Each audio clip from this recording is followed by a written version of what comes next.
everybody. Good evening, good morning.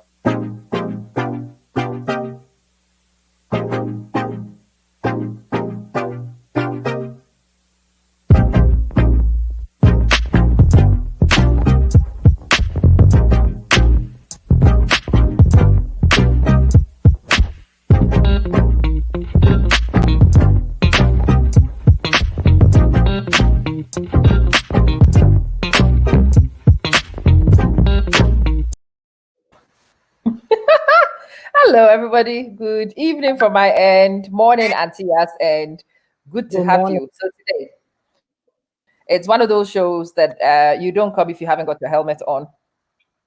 You need your harnesses, you need every safety device we normally rely on, and more. Because today is a smoking hot session, no holds barred. Auntie Ya called for it, so whatever happens on her head, may it rest. Let's we It, go and it say is not hello. resting on my head. Let's we go say hello to the Yas and let's kick in into this Yeah. hot show. Sister Ya, good Hi. evening. Good evening, morning. So today, what have you brought to the table and what are you expecting to happen? I've told you that whenever you're moderating, I'm open because I don't know where it would go, Because if I try to think about where it will go, I always miss. It's a lot easier not to. Hello, Sister Ava. Bonjour Welcome, mes welcome. amis, But I miss. Bonjour, comment ça va? je vais bien. Et vous mes amis? Oh, thank you, merci. Yeah. Good. So Yeah. that's the beginning I'm and the end ready. of the sketch. I'm ready for punches because I know it's You gonna are ready. Ooh, I love it. I might as well be. Because they're going to be thrown anyway. Yes. Funny Sister enough, Ava, I'm not so ready because Auntie Ya told me she's not sure if you'll be coming because of her granddaughter's birthday. So I was like, No, oh, no, no, whatever. no. That's tomorrow, Amajo. That's tomorrow. I was Oh, talking about tomorrow. I'm just not listening, probably. I don't do Yeah, well on those. yeah, you should. It's tomorrow. Oh, oh, okay, it's your tomorrow. Okay. granddaughter's birthday is tomorrow. Just like you. Yeah. Damn. Wow, we share a date. Mm. You should go on the Sassy page and 22nd. listen to my message. Are we on? Are we on? Are we We are on on. live? We are on. We are live, We please. are definitely on Oh, and we are definitely live. Auntie, let me come to okay. you. Auntie, so let's get the intro from you today. What are you hoping for us to discuss today and why? Okay. So we've been having a go at, talking about excellence. We've gone quite a bit with the deep, but my observation is that the thing that affects us most in this area to faith is a big part of our lives, a big component. We were all brought up with some faith or other. But for me personally, when I read the Bible and what I see in there, everybody, including myself, I find that we are probably not even applying what is in the Bible to our lives. And we've given over our power and our authority. And I don't know if it's part of our upbringing in terms of from the past. Yeah. Colonialism, no, these are some of the traits because in our culture, everybody is from the top down, somebody's up there. You can't tell them if they are wrong. The child is always wrong, that kind. There's just all kinds of things that affect us. And I kind of think that, look, I've been in some of those environments before, and I know Yeah. what I'm talking about. I feel that for a human being, you are on this earth once. Nobody has told you that you are going to go and come back. So when you are living right now, just make sure that you are living it right. But that same Bible tells us that God has given us liberty. So why is it that we've given our power over to others and we're so helpless, right? So just to have a discussion on some of these things, whoever wants to take from it, good, great. I went through it myself. I'm telling you, it's not easy, but now I've come to the understanding that when they say you're a person of faith or you're a believer, a Christian, whoever, for me, I'll talk from the point of view of being a Christian. It's not anybody who worships God for you. You worship God yourself. You can pray to God anytime. I'm not saying don't go to church. I can be standing in my kitchen. I do it all the time. I'm praying in my head about something. Take responsibility. You have to take responsibility for all facets, all aspects of your life, including your Yeah. faith. Don't just give it up to Yeah. somebody. Absolutely. So today promises to be very entertaining for those of you who are brave. It can be a little uncomfortable for those of you who are set in your ways. I have to warn you before we get started. If you come for shows like this, the best thing you can do for yourself is to come with an open mind. So we're going to kick straight in. Antia has given her bit of an intro. I am going to kickstart the faith thing from my perspective. What I have discovered as a person growing up where I did is that faith became a rod. And it was a rod which was used for my back so frequently. It was a rod which was used to force me to fit in a mold. Hi, Sarah. Hello. Hello. It's a rod, and the sole purpose of this particular rod is to force me. You are welcome, Sister Sarah. Welcome, eh?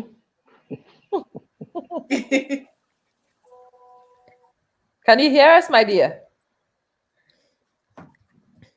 Oh, she can't hear. I don't think so. No.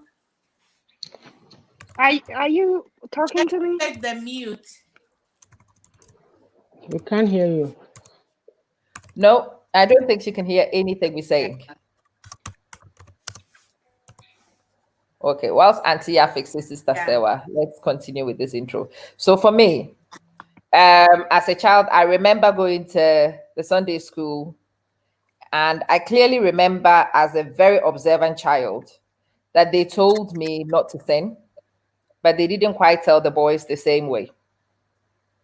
I was not going to go to heaven if I did certain things, but I realized that those things were emphasized more to me than it was emphasized to the boys. So as a very young kid, I began to wonder whether the standards were double.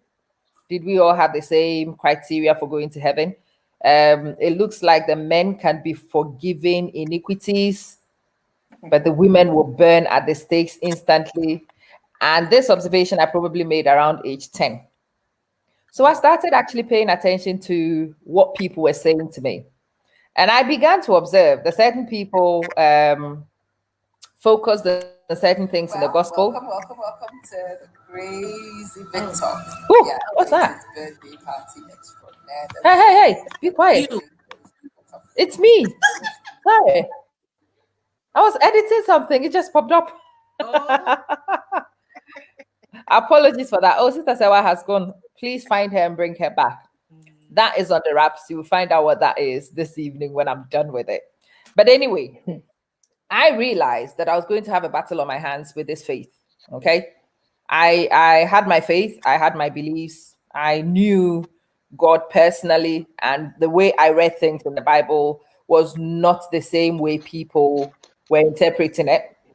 And I realized that it was actually being interpreted differently for men and differently for women.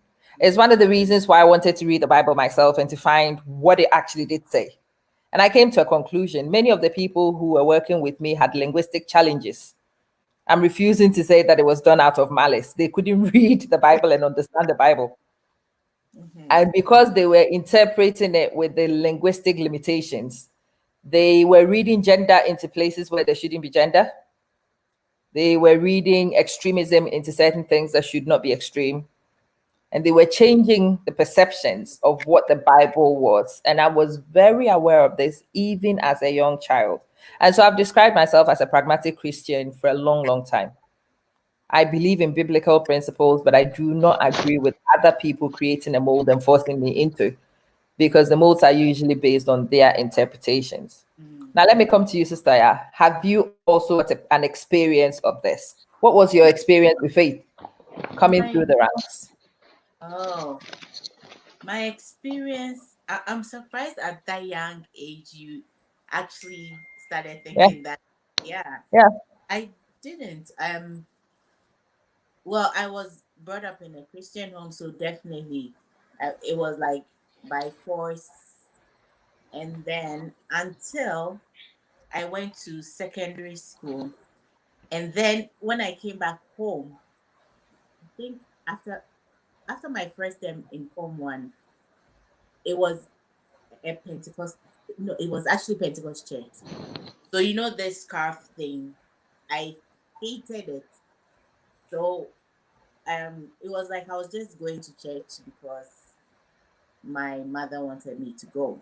I wasn't really going for faith. When I was younger, I used to enjoy it because Sunday school was fun when we did plays and stuff like that. But when I got to my teen years, I started hating church because of all the restrictions and um and then in Form 2, I actually watched a movie in school and I started feeling like something. It was about the rapture.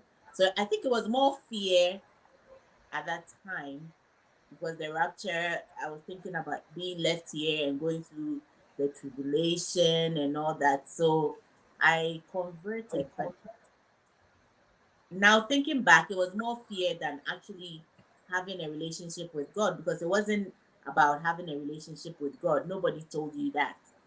It was you became a Christian and you followed a certain kind of rules. So when I was tired of following the rules, I went back. So it was like a back and forth struggle. So I would say maybe my 30s. That's Mm-mm. when I started actually researching the Bible and trying to find things out for myself. And I got a whole new perspective about church. And then, so I left Pentecost church and I started going to a charismatic church. So my siblings also left, and so my mom was the only one going to the Pentecost church, and um, still it was a back and forth struggle for me. But now it wasn't about following certain rules; it was more my relationship with God, and Mm. I felt I had to answer to Him. So I go to the book of instructions. I always call the Bible the Christian's manual. If you buy anything, you need a manual to put it together. So why Mm. would you read your manual to know exactly what it tells you or show you how to live, how to go about things? Yeah. So Okay. yeah, So started with what was probably a fun place, which is what Sunday school was actually not.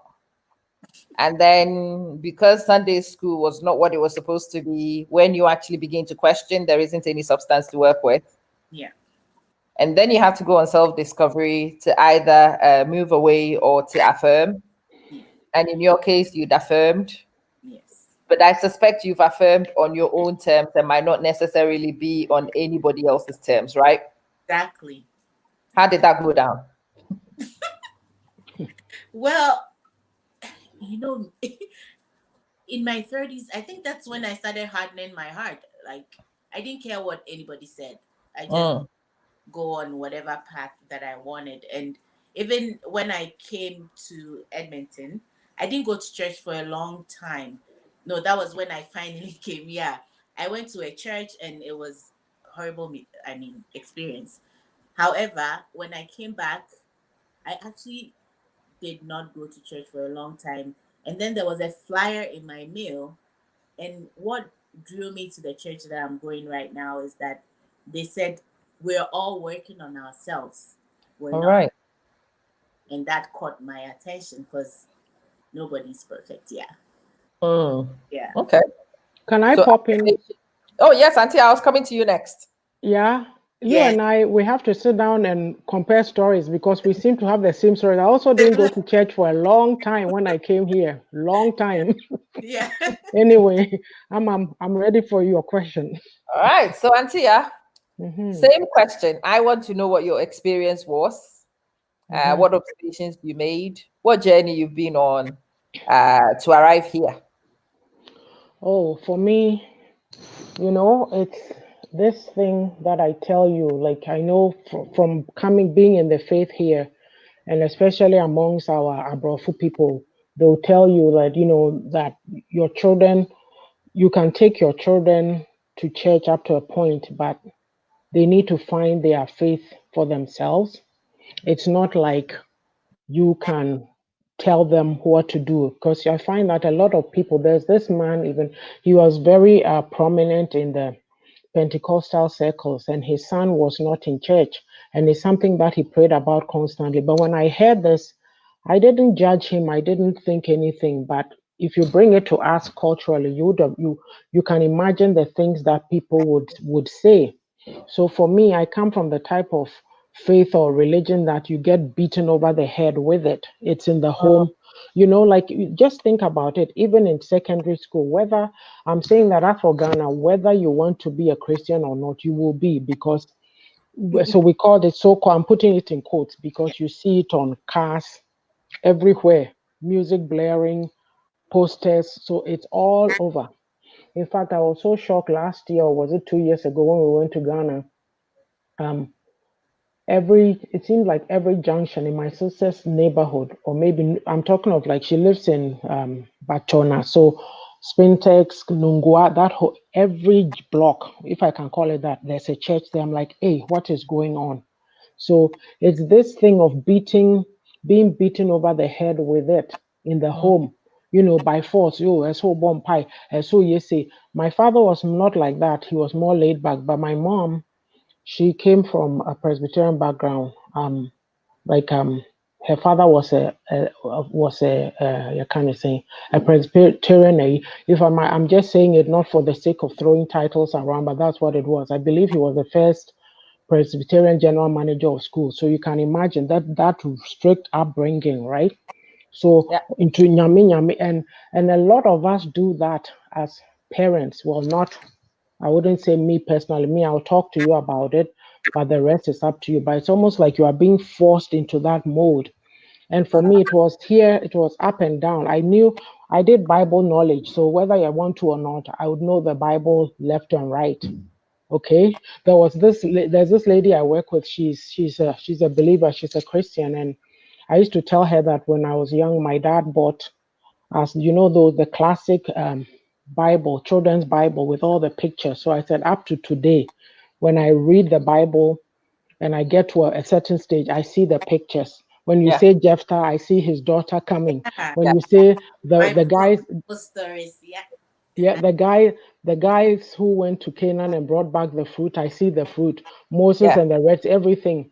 So, but it got to a point, like, I couldn't be bothered. I just, Sunday, instead of going to church, it's like, oh, dress up and go to North Canadian Club Lequat with my sisters and my uncles, enjoying life, this and that. But all Mm, the time, it was still at the back of your mind, right? And I won't sit here and say that I was the creepy type that I went to school. No, but there's always been that. Good morning, Aisha. There's always been that thing in my mind of, you know, that God has always been a part of. It's like it's inside. It's in you. You can't do anything about it. That's just how it is. But I'm not about the forcing people to. Like, it's too much. It's I find it's too rigid for me. I believe that we're so into the outer focus. Oh, and I'm this and I'm holy and I'm this, and I don't support that. What I know is inside me, and I find that uh I don't know. Even when I came here, I wouldn't go to church because of what I heard, like the racism. So I couldn't be bothered. I'd go to weddings, I'd go to weddings, funerals, whatever, and that was it. But then my father passed away. Like, when I was growing up, I was used to what do you call it? Oh, I forgot. I lost my train of thought. But I'm just saying that, when my father passed away, then it made me rethink. I'm like, oh yes, I was used to grown-ups passing away. My grandparents were dying at in their 80s, in their 90s. And then at age 62, that was the youngest that I've it was a shock to my system. Then I had to go home for the funeral. And then I come back and I'm questioning a whole lot of things. And nobody had to tell me, Like for me, I call it Sankofa. Oh, gee, sorry, she's been back there. I was talking. Yeah. Hello, can you hear us? I can hear you now. Thank you. Thank you. Sorry for I was talking, so I didn't even see you. That's So okay. yeah, so it's like I had to think, and I thought to myself, this is why I say that your aha moments has got nothing to do with anybody. You have to come to it yourself. So this business of how we force faith down people's throats, we have to not do it. I came to that realization myself. My oldest daughter was 3 at the time. Mm. So Came you've back. also, we've got a theme developing already. Yeah. It's something you are brought to, and Hmm. those who say tend to go on their own journeys. Yeah. Then you discover yourself at some point. Yeah. You own it yourself, and you Hmm. come. Sister, Yeah. yeah. Oh, you are also, yeah. Oh my God. I'm also, yeah. You have to deal with on one platform. You guys are outnumbered. Sorry, Amma. Find another armor quickly. I'm on social media fast. When she first came, she was Sewa, and then all of a sudden she's here. I Yeah. decided to come strong. Come. Well, you do know how to storm a yard. Welcome. Yes. Thank you. So I'm going to. I think I have an idea of what you were talking about. Oh, okay. When I came in, he was talking. That's what I was talking in halfway through her, what she was saying, and I've listened to what Auntie Afoda was saying. I'm a rebel, so I'm going to go all out. Oh, I love you already. Yeah. So for me, I mean, yeah, Russell is my sister, so we're brought up in a Christian home, and I would say it's by default because you're born into it. Mhm.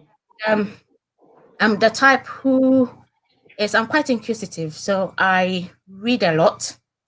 I think I read so much about the religion that I was brought up in, and I started saying, hang on a minute, this religion itself originates from the Jewish culture. So I started reading more about the foundation of the religion. Mhm. I got to a point and I said, oh, hang on a minute, there are a few things that for me wasn't consistent enough. I have had experience living with people in my older age when I know so much better and I've read the Bible so much, living with people who were in higher positions in the church. And their life should have had a positive impact on me. It was the opposite. Yeah, yeah. I don't think, for me personally, because I read so much, I want to know God. I personally think religion is how it's how man see God. So create God depending on our cultures, how we see God, and we pass it down through lineage. And the question that I asked a friend recently, I said, in the olden days, we had the Greeks who believed in all those gods, and they would swear on their life. They would swear on their life that those gods were powerful enough. But where are they now? So where are they? What's happened to them? We can't justify that. I go down the spiritual route where I think there is a God, but I don't confine myself with a religion. Oh gosh, I'll get this one for this if this comes out. I'm already I'm going but hey ho, Don't worry. thank you. So I don't confine myself with religion. I've experienced people who were not religious going all out because already they are not going to, oh, you don't go to my church, so I can't kind of I help my church members, or you don't belong to a particular sect in the Christian religion. You are not, Help humanity. yeah, you are not a Catholic, you are not a charismatic, you are not this particular, so you don't belong. So they don't go all out to help you. Rather, I have people who are not religious. When you ask for help, they're not going to ask you what church you go to. They're not going to ask what sect you go to. They're all out because they can help you. So I got to the point where I said, you know what? No, I'm not going to church. I've read, I've not going. I've read the Bible. I've read a bit of Buddhism. I've read a bit of Hinduism, and I've read all of them. And the underlying principle is love. Love is the underlying principle that underpins every religion, and that is what I go with. If you need help and you come to me, I don't care whether you're a Muslim or a Hindu or a Buddhist or a Christian. If I can help you, I'll help you. I don't care whether you go to a particular church or not. I'm help you, and that makes me feel free, and that makes me not want to judge people by saying that because you're not a Christian, you are going to hell. You don't come to my church. You are interested in my church. Our spaces. You know. See, you see why I had to go and change the name back to Ya. Yeah, that's an accurate description. You Yes. see what? Oh, They teamed against me last time. They were all YAA'S and I was the only one among them. Oh, you poor thing. Look, we are outnumbered, but we will not be outshone. Don't worry. Don't worry. So that is that is my journey. My journey is going down, following principles. I'm not judging anybody. I'm out there to help anybody. I'm growing as an individual. If what I can do it, I'll do it. But I believe that there's God. But I don't believe that he's confined to a particular religion where it would then confine me, my thinking, and make me want to think other people are not doing the right thing because they don't believe in my religion. So it's very interesting where you come from. Sister Amma, I'll come to you next. Let me just tag a little bit onto Sister YAA'S bit here. So this morning I was on High Life Radio and we're talking about these very things. And I said to them, so depending on where you're from, depending on who your parents were and what they believe, if somebody says dad, it either raises in you the fear, or it warms you because your dad was a loving, warm, receiving person, or it could be a mysterious character because your dad was mysterious. He just turned up to pay your school fees and that was about it. Or he was somebody you revered, because there are some people who need to prostrate when they see their dads. And for some of us, we will go and show our dads our bottoms because there was something on my bottom which needed to be seen. And my dad was going to look at it for me because I can't see my bottom. These is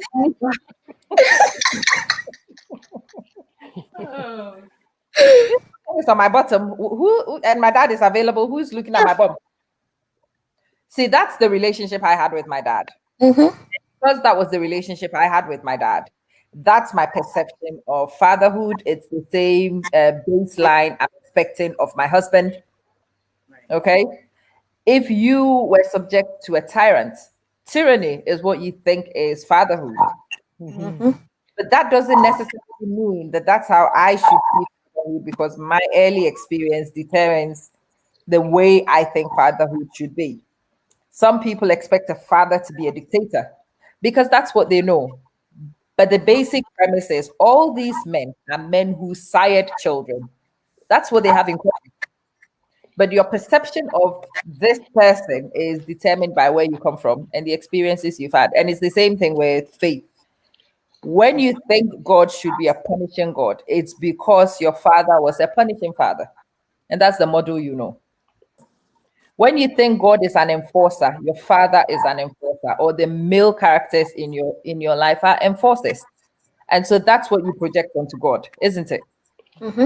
If you think your male characters are forgiving, all forgiving, then God becomes all forgiving to you. It doesn't change the fact of what a father is, but the experience is determined by your environment and what goes on. And it's very interesting.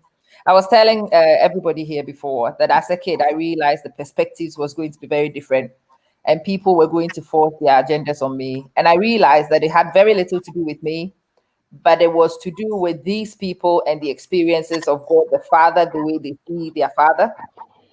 And the day I worked that out, I refused. There's something going on with the background. Okay, I know Sister Aya is doing something. Let's see if it fixes it. I Yeah, I think that was a magic trick. oh, I needed to charge it. That's weird. The I battery don't was know.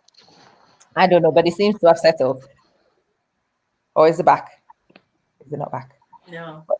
We'll work with it anyway, whatever that happens to be. So this time, let me come to you next, and we will push those boundaries and we will work out what's your experience of growing up and faith, and where are you right now? How did you get here? Very good question. I would say I'm just like the sister here beside me. I was brought up as a Christian. I'm a Catholic anyway. Well, born and baptized, So at a younger age, or I'll say when I started believing in the Bible, I kind of feel like we are being forced. To me, the whole thing felt like it was being choked on me because if you're home, my dad would say you have to go to the morning mass, come back before you can have your money for the week. So to me, you have to go and come have something for the week, which I never agree with. But hey, it's a Catholic church. We don't even waste that much of the time anyway. So you just go and come back, prove to daddy that yeah, you were there, and that's what it is. I had that kind of a father who wants everybody to be responsible. At my age,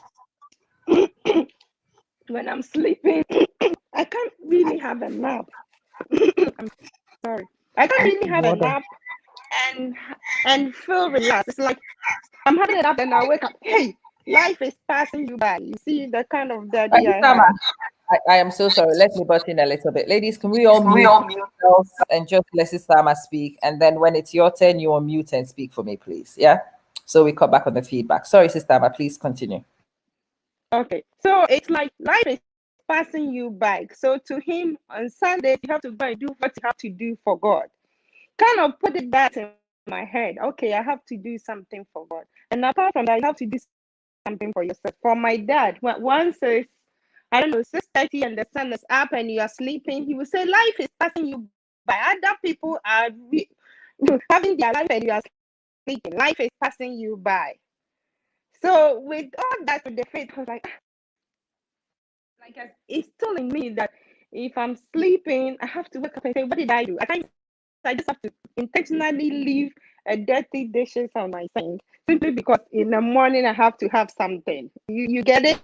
It's still in me that I owe myself some duty that I have to do something for something. So to me, go to church and come back and have money for the week was kind of do something to have something. And that was how it was for me. But if you are my type, if you just want to question, in the whole that I grew up, we have Jehovah Witness, we have Muslims that were closer to us, we have Pentecostals that were all there. So I kind of questioned a whole lot of Intibuwa, sorry, today. What does that say about your church? I will question and I will question and I will question. And the way they will say, oh, Catholic for the believe in Maria, so Maria, your bosom. And then those kind of stories that was building up, especially if you want to question, kind of will give you a whole lot of ideas, especially if you're a question type. So because of that, when I grew up around that age, I wasn't really that church person, but I want to know what is it that you worship. I have read the Quran. I've read the other religion, Hare Krishna. I've been there. It's not just me just reading. I'll visit your church. I want to know what goes on there. For Jehovah Witnesses, because I was so much interested with my book of Bible stories, just as you were saying, until I was saying about the Bible and the pictures, most of the story I read from the book of Bible stories will give you all those pictures. So you see, but once you want a question and you visit others and realize, oh, this one is not like this one is just a little different. By the end of the day, you know that it's all about love. And they are all speaking about peace and love and nothing else. So it all have to depend on your belief. And if you can't take that aspect of your life, then you have to question yourself. Which of them am I? Which parts are you standing? Which one is your belief? So, Interesting. well, because I mix it up and visited and listened to this one a little, visit this one and go to this one and all that, I wasn't really judgmental anymore. I came to accept that it's the same God and we all accept it and worship it the way we want to. So I'm in a church, but to me, I have little children and something was built in me that is making me believe in something and hanging on to something. So I have to do that to my children. So hey, I take them to church, I let them participate, join the choir, play piano for the church. When they grow up, they will also learn which one to believe. But you have to have something to hang on and believe in. I have examples that I use that we all, as a human being, we have something. So you can't get up and say this beautiful day and night doesn't belong to someone. Since even we can have something for us. We have something that we can call our. So what make you think that there is no something that is greater? You get it? So yeah, that's how far I've become. That's how far. Thank you. That's very interesting. And I'm turning up the notch and we're going still personal. So, Sister Shayla, you said you were Catholic. I was not Catholic. I'm Methodist. But I attended Catholic schools all the way through. And for people like me, when you've experienced the various sects, so when I was in school and we did the Apostles' Creed, it was different. And when I went home to the Methodist Church and we did the Apostles' Creed, that was different. You remember I told you these things were conflicting in my head very early on. And the Apostles' Creed in the Catholic Church and the Apostles' Creed in the Methodist Church are different. But it's from the same gospel and it's from the same events. And I began to appreciate that the writer's context and the writer's experiences and the writer's limitations, the originator's limitations, were clearly evident in the text. The other thing I also realized very early on as a kid is that a lot of these things were coverings, the veils of chauvinists and misogynists. Something happened again, maybe age 10, 11, 12-ish, thereabouts. I was a kid. A girl had gone to get pregnant. A girl had got pregnant by a married man. The girl was getting crucified and stoned. But the girl was a child. She was a child. She was a teenager. The moral responsibility on the married man who actually had vows with somebody who needed to have respected his vows were not being discussed in my community whatsoever. Everybody wanted to crucify this girl. Everybody knew that she was a dirty girl. But this act had been done by two people. And in my head, one of those two people was an adult. The other one was a child. If there was grooming, I didn't know what the word was, but I knew there was something. I knew something was off. If somebody was responsible, in my head, it should have been that man. And if anybody wanted to crucify and hold somebody to high moral accountability, one, it should have been for the guy because he's older. It should have been the guy because he's married and he's the one who has vows. But nobody in my community was addressing him. Ooh, it was this little slut who had seduced this helpless elderly man and was snatching another woman's home. This girl couldn't even wipe her own behind properly, but she was snatching another woman's home and she was ruining the children's future. And this girl was responsible for quite a lot of things. And I remember asking my mom, where's the other guy? Where's the other person in this equation? It's just, shh, did she get pregnant by herself? Shh, it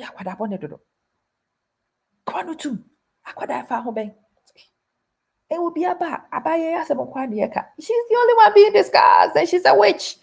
But even as young as I was, I knew this was a two-way street, but it was not being discussed as a two-way street. Well, then that's just my community where I grew up. Auntie, I see your finger is in the air. Did you grow up in a similar community? Yeah. No, I was going to ask you. You said you were how old at that time? Maybe 12, yeah, between 10 and So look at, no, it just hit me when you started talking. We're always making this comment about hypocrisy, the lies in our system. But look yeah, at how old you were and how old you are. It's deeply yeah, ingrained. It's just sad. It's just so, absolutely. so, so And I sad. You know, so the lies and the yeah, hypocrisy. I started looking at these people who went to church. Okay, it became my business, and they were all very audacious. But you will see them behind the mango tree.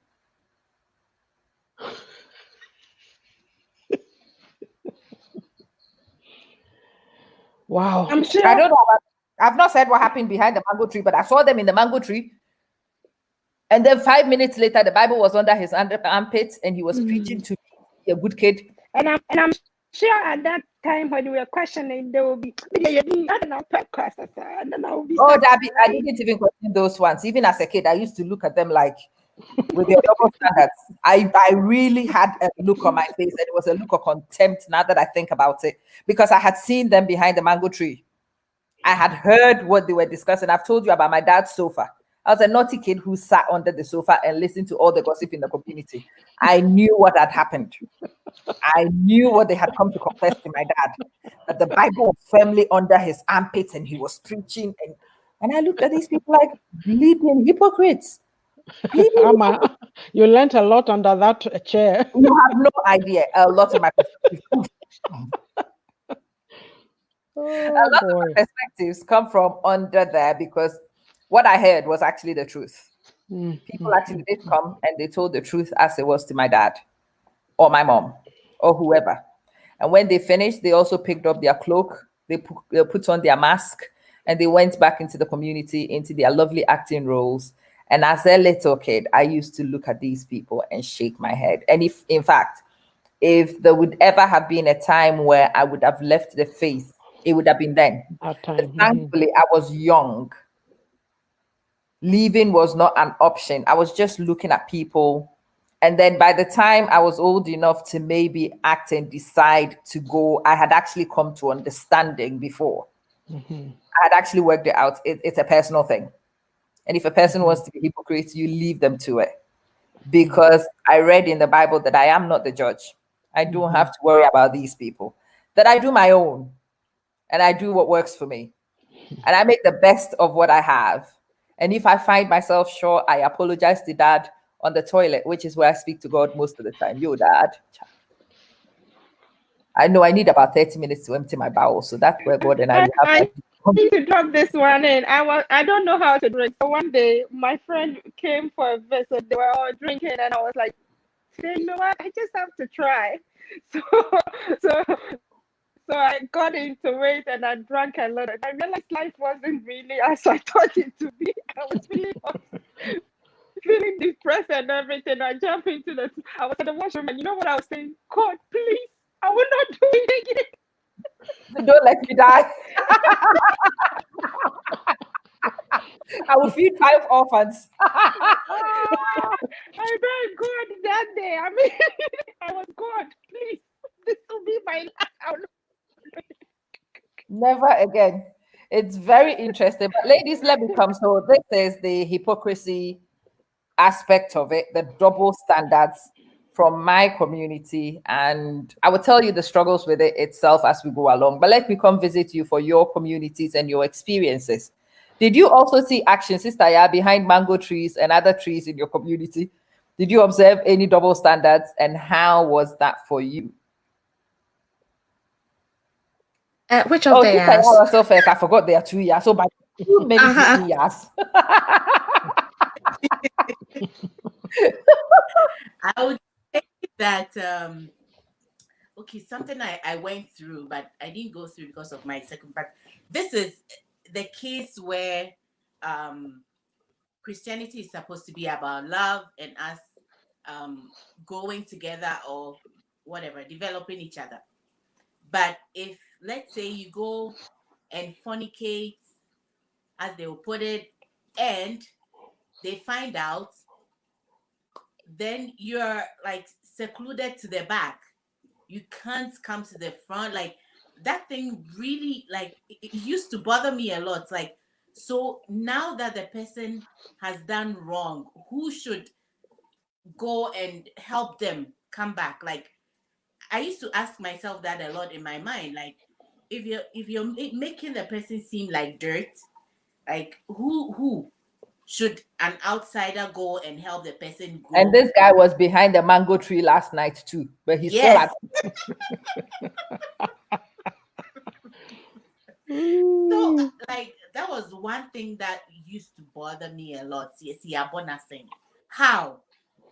If the person is weak, then you should build him up, if anything at all, not seclude him, like make him feel like a leper. So I also went and I gave birth out of wedlock at age 20. Did they put you in the back? This is what I mean. Did they not crucify you? How are you still alive? Later, I found out that my mom was a deaconess. So, I didn't even know, like, it was later I found out, because I was expecting them to, and I would have enjoyed it anyway, because I didn't care. Yeah, I didn't even want to go in the first place. So they had a meeting, and they said they were going to. And my mom said, well, this is a girl who's not even repented, so you'll be wasting your time. That's what I heard she said. So why did you know that? Yes. So that's how come they just left me alone. And nobody counseled me. Nobody did anything. Like, nothing. But you were bewitched. The devil had taken over you. I'm sure I was labeled a witch, or like, I was a slut. Of course. Yeah. Your anger is beating you too much. What is wrong with you?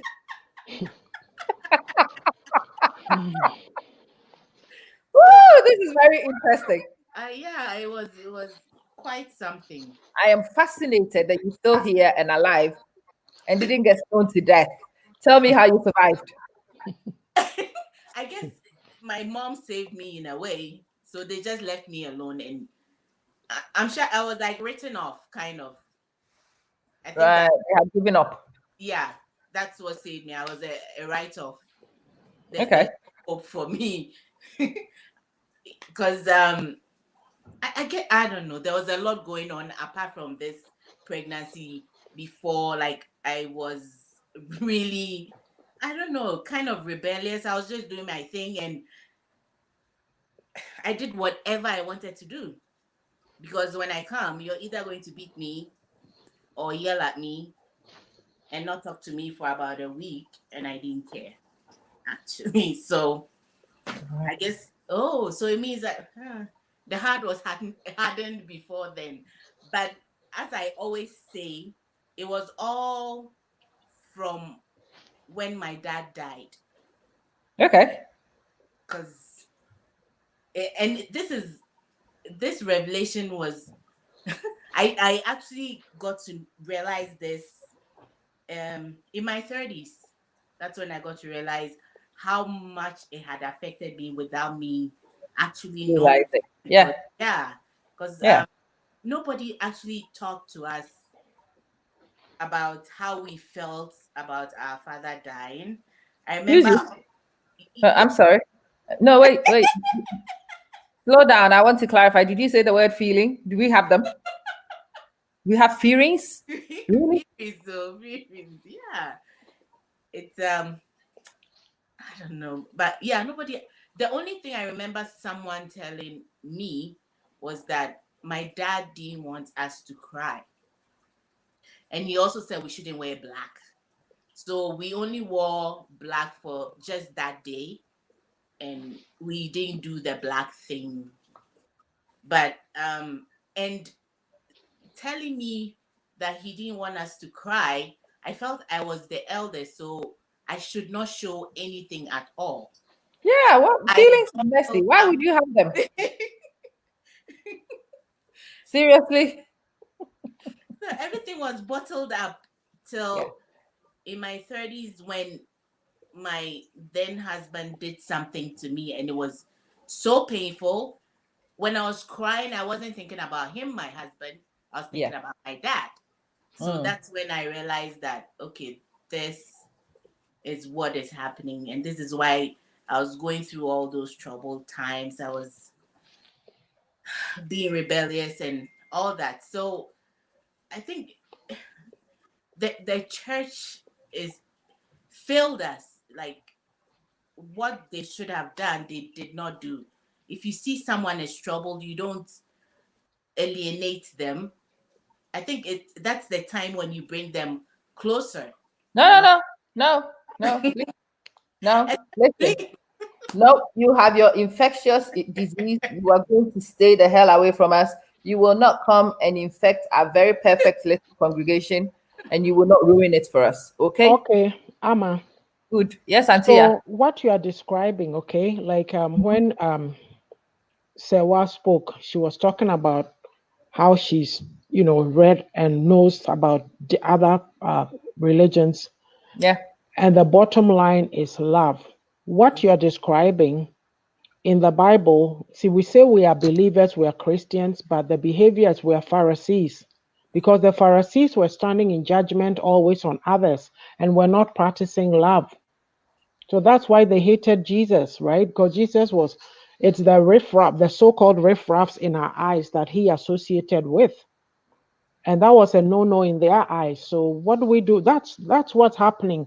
You go into churches and they say, okay, we are a community of love and we are to go outward and bring others in, show them the love of Christ. But we are in there and we are not loving each other. We are hating on each other. We are not rejoicing with each other when people are doing good. But you We are said a mistake.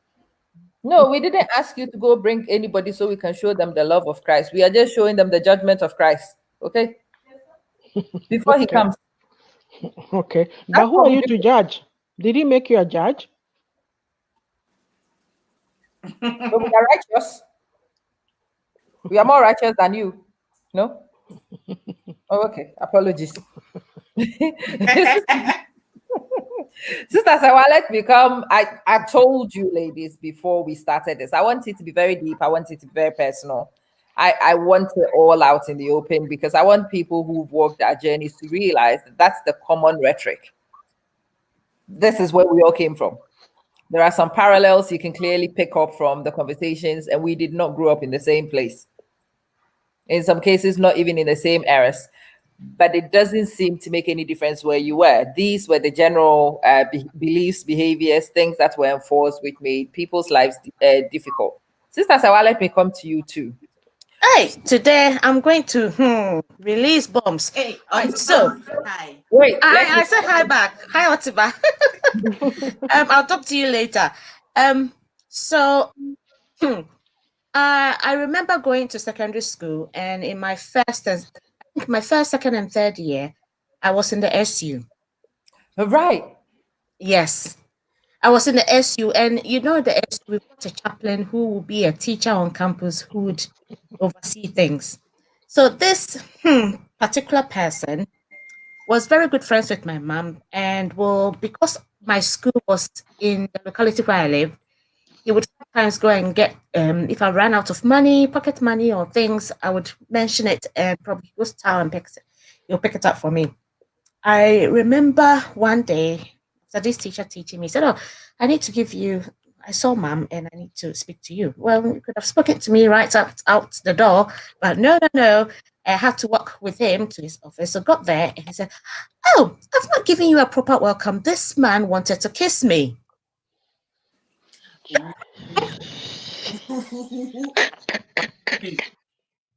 Hey. No, it's not gonna happen, mister. So yeah, he was pushed. I left the office. I, after that incident, said, "Not going to SU. Nope, not gonna happen."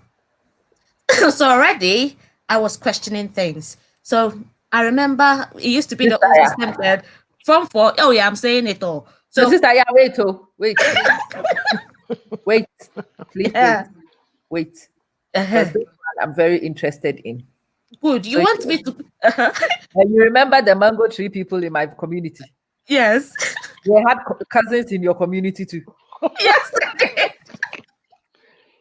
Your first And this cousins. guy, after he asked you for a kiss, did he Oh, hide his Bible under his armpits? hey, He's the one who will have the Holy Spirit descending on him. Oh, Hey, the Holy Spirit will descend on him. right. Yeah. And record cases. Yes, I felt really uncomfortable. I felt really uncomfortable around him. Ever since then, I decided, no, don't want anything to do with you. Didn't go to SU, stayed away, kept my distance. And it wasn't just that. There was another incident because I went to teacher training college, and there it was quite bad. It was quite bad. We had, oh yeah, it was quite bad. And it was grooming, really. It was really grooming, where they try to get closer to your parents. So there's a relationship. Your parents believe that such a person would do that. But for me, I told my mom, because I'm the type who would would say something. I said, I'm sorry, but that man said this. And I remember one particular person in a very higher position said to my mom, oh, your daughter said she's never visited Kumasi before. Can I take her? And I was standing behind him, signaling to my mom, no. How can you are a married man? How can you take a younger girl, travel all the way to Kumasi? Is it a 1 day journey or what? And he had the girl to say, that's your mom. Yeah, because he had formed a relationship with my mom. So it's like, oh, my daughter kind of relationship, winning the trust of your parents. So it's all sort of grooming. And if you're not careful, you'll get stuck. You get stuck there. It makes you uncomfortable. You can't speak up. So, do you remember the Nigerian prophet who came for the crusade? Hey, he wanted you to follow them to Nigeria. Yes, big crusade. So he was a big person from Nigeria. He came with his son for a crusade in Ghana. And he will touch me in places like, so when he calls me to his room, I don't go anymore. And sometimes, because my mom had all these pastors coming to our home, because my mom was very hospitable, so she would have them come in. Sometimes when they're there and they want to talk to you or sort of give you counseling, they sit between Yaa and I, and they'll have their arms around you, and you can see that they just want to touch your little popping things, and oh, so creepy. Crazy. That's crazy. Oh yeah. I mean, You've hit a big one. So let's oh yeah. go there. You know, a lot of people got molested in the church. Mm-hmm. For we Ghanaians, I would say almost everybody. Come on now. A lot of people got molested in the church, and a lot of people got confused by what happened, because you look at this brother and his legs pointing east and west, striding towards the Holy Ghost, and you see his slimy fingers go somewhere, and you are confused. You are not sure. Hello, Pastor P. Hi. And you don't know whether you imagined it, or was it the devil who planted it, or what exactly is going on. And unfortunately, what happened to your mom happened to a lot of moms as well, because they were themselves groomed. They were themselves looking to elevate themselves to this higher calling that people say that they have reached, and they were fine in the first place anyway, and these people were just in the bottom of the pits anyway. But these guys make you feel like they are here in the spirit, and you are here in the spirit. Yeah. And you've got to do something to approach where they are in the spirit. And what you have to do has got something to do with saying yes to all their whims, so that you might attain this thing. And by the time you realize this thing is not attainable, issues have happened. We'll come to this one. Commercial break, please, Amma. And can be Becca see it Auntie Ampacho. Auntie Anna, you're very sexy. Yes, so okay. Maybe.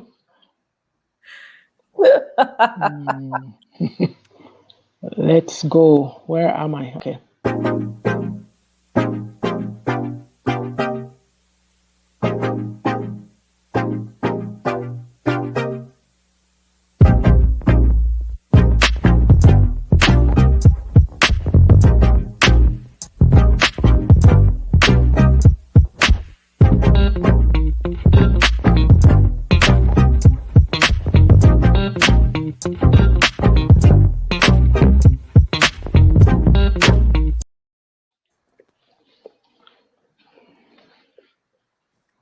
It was a very sexy ad. If you are watching the show, please remember we are not bloggers on this page. We are not a TV station. We are not even any other kind of content creators. We are reading Antia for that Obra's book, Reflections for a Thirsty Soul, and we are inviting you to purchase the book, to read together in your groups, to reflect with your near and dears, and to share your stories with us. That's what we're doing here. And if you haven't got a copy of the book, please do go look it up. You'll find it on Amazon in Canada. It's Reflections for a Thirsty Soul. And if you want to know what we're reading a few days in advance, you can ask us. We'll tell you. You have the book ready and we read it together. It's a very interesting discussion because Antia said she wanted to go do low down and dirty. So we are. We Yeah. are discussing the impact of faith. We are looking to contend with the myths. We want to break those molds. We want to set each other free so that we can actually excel and move forward. I want to cut through the nonsense today. I want us to actually see the difference between real upright living and the fake ones that we create, and the issues we create for ourselves because of this fake existence. This time, let me come to you. Did you also experience a mango tree incident? Did you witness one? Is your community similar to mine?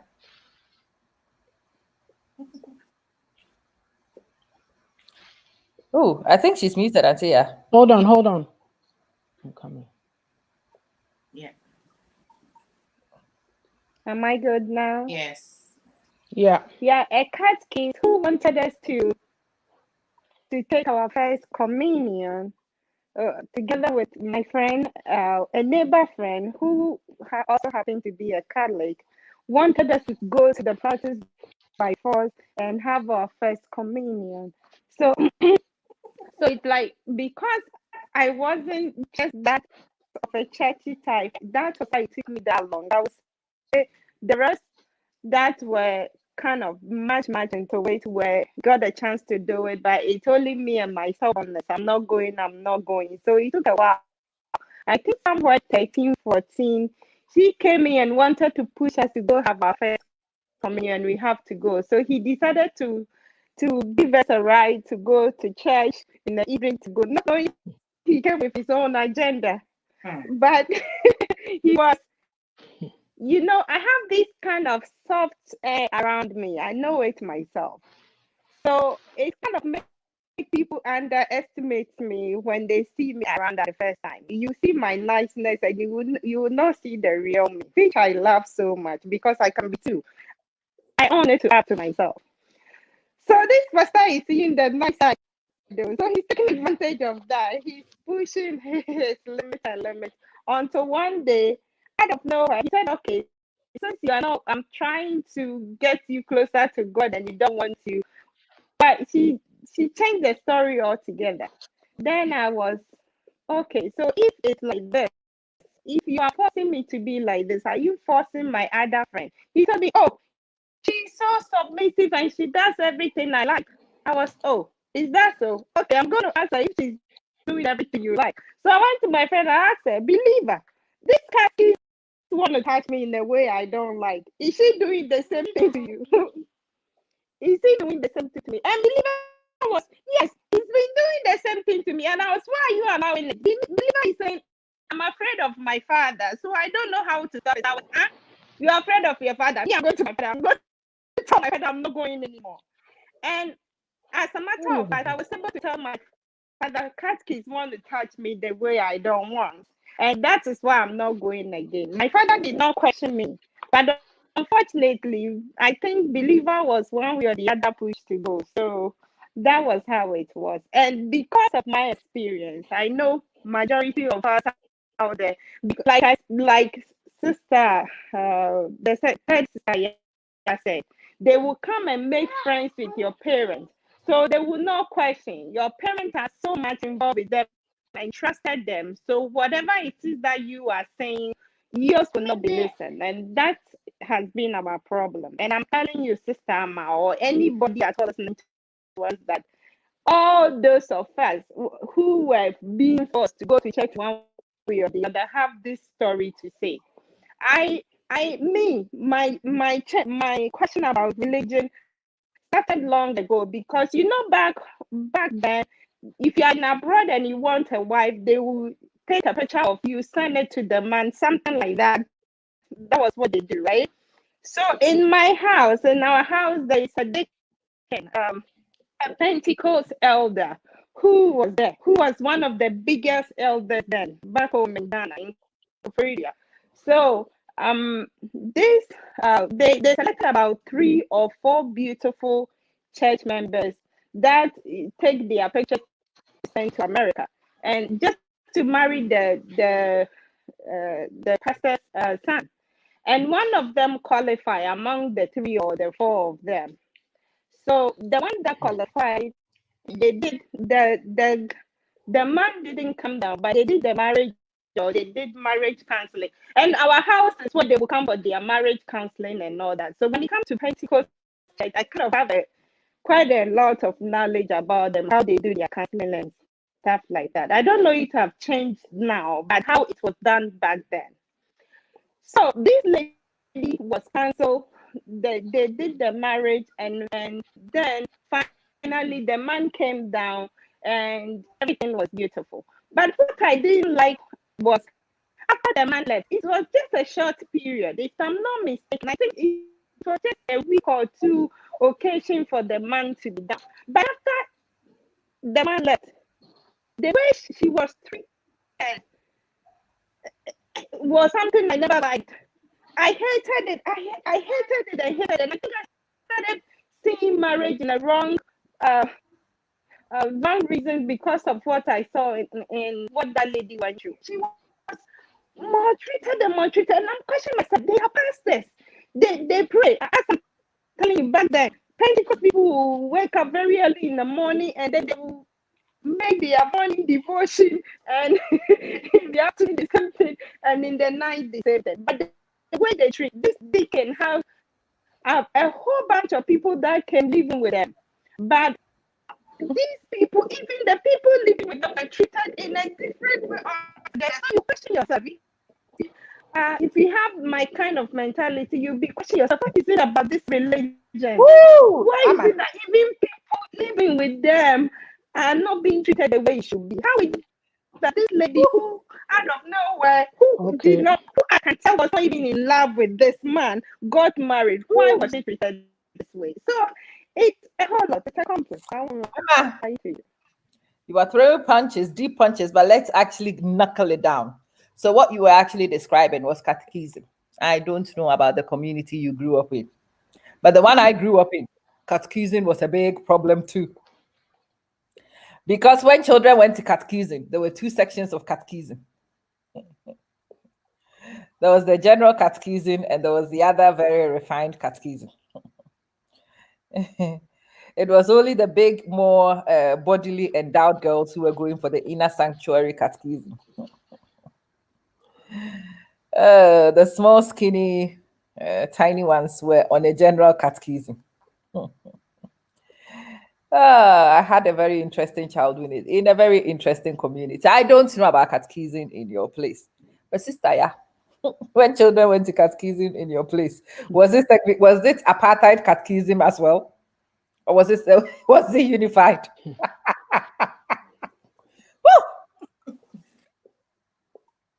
Oh, well, we grew up in Pentecost church, so there wasn't that kind. Apart from the experiences we had at home, where the But other friends who were name of Catholic, God. every evening Catholic kids went for catechism every evening. Don't you remember that? Oh yeah, they did go, but in our house, we weren't even allowed to have friends. So Right. So you didn't know what was happening at catechism. Like I'm telling you, where I came from, catechism was apartheid. wow. It really was. Auntie, yeah, let me come and visit you. Did you also experience apartheid catechism? No, not that I can remember. Well, me, I was in the Catholic, well, can I say Catholic near my school, you go for mass and all that kind of stuff. You prepare for your first communion and that, but I didn't have that. Yeah, the preparation for the first communion is the catechism. Yeah, I didn't know. I'm saying I didn't see any of that.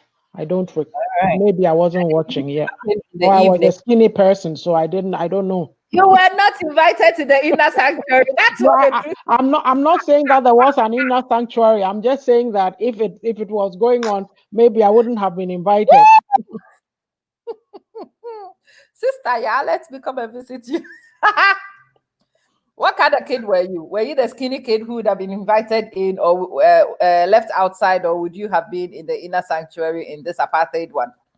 I would have been left out because I wasn't fabulous enough. Right. Yes. And And thank God. and probably I would have said something for them to kick me out the very first time because I'm quite mouthy. Yeah. Right. Mhm. So yeah. So not too mouthy, too difficult on the eye, Mhm. not very religious enough. See, these things, they are funny now. But if I am honest, thinking back, so remember, I wasn't a Catholic, I was a Methodist, but I went to a Catholic school. And because I went to a Catholic school and a lot of my friends were, you tend to, we were in the same community, right? The kids were going to catechism, you might walk with them and you might talk with them. You heard things in the community.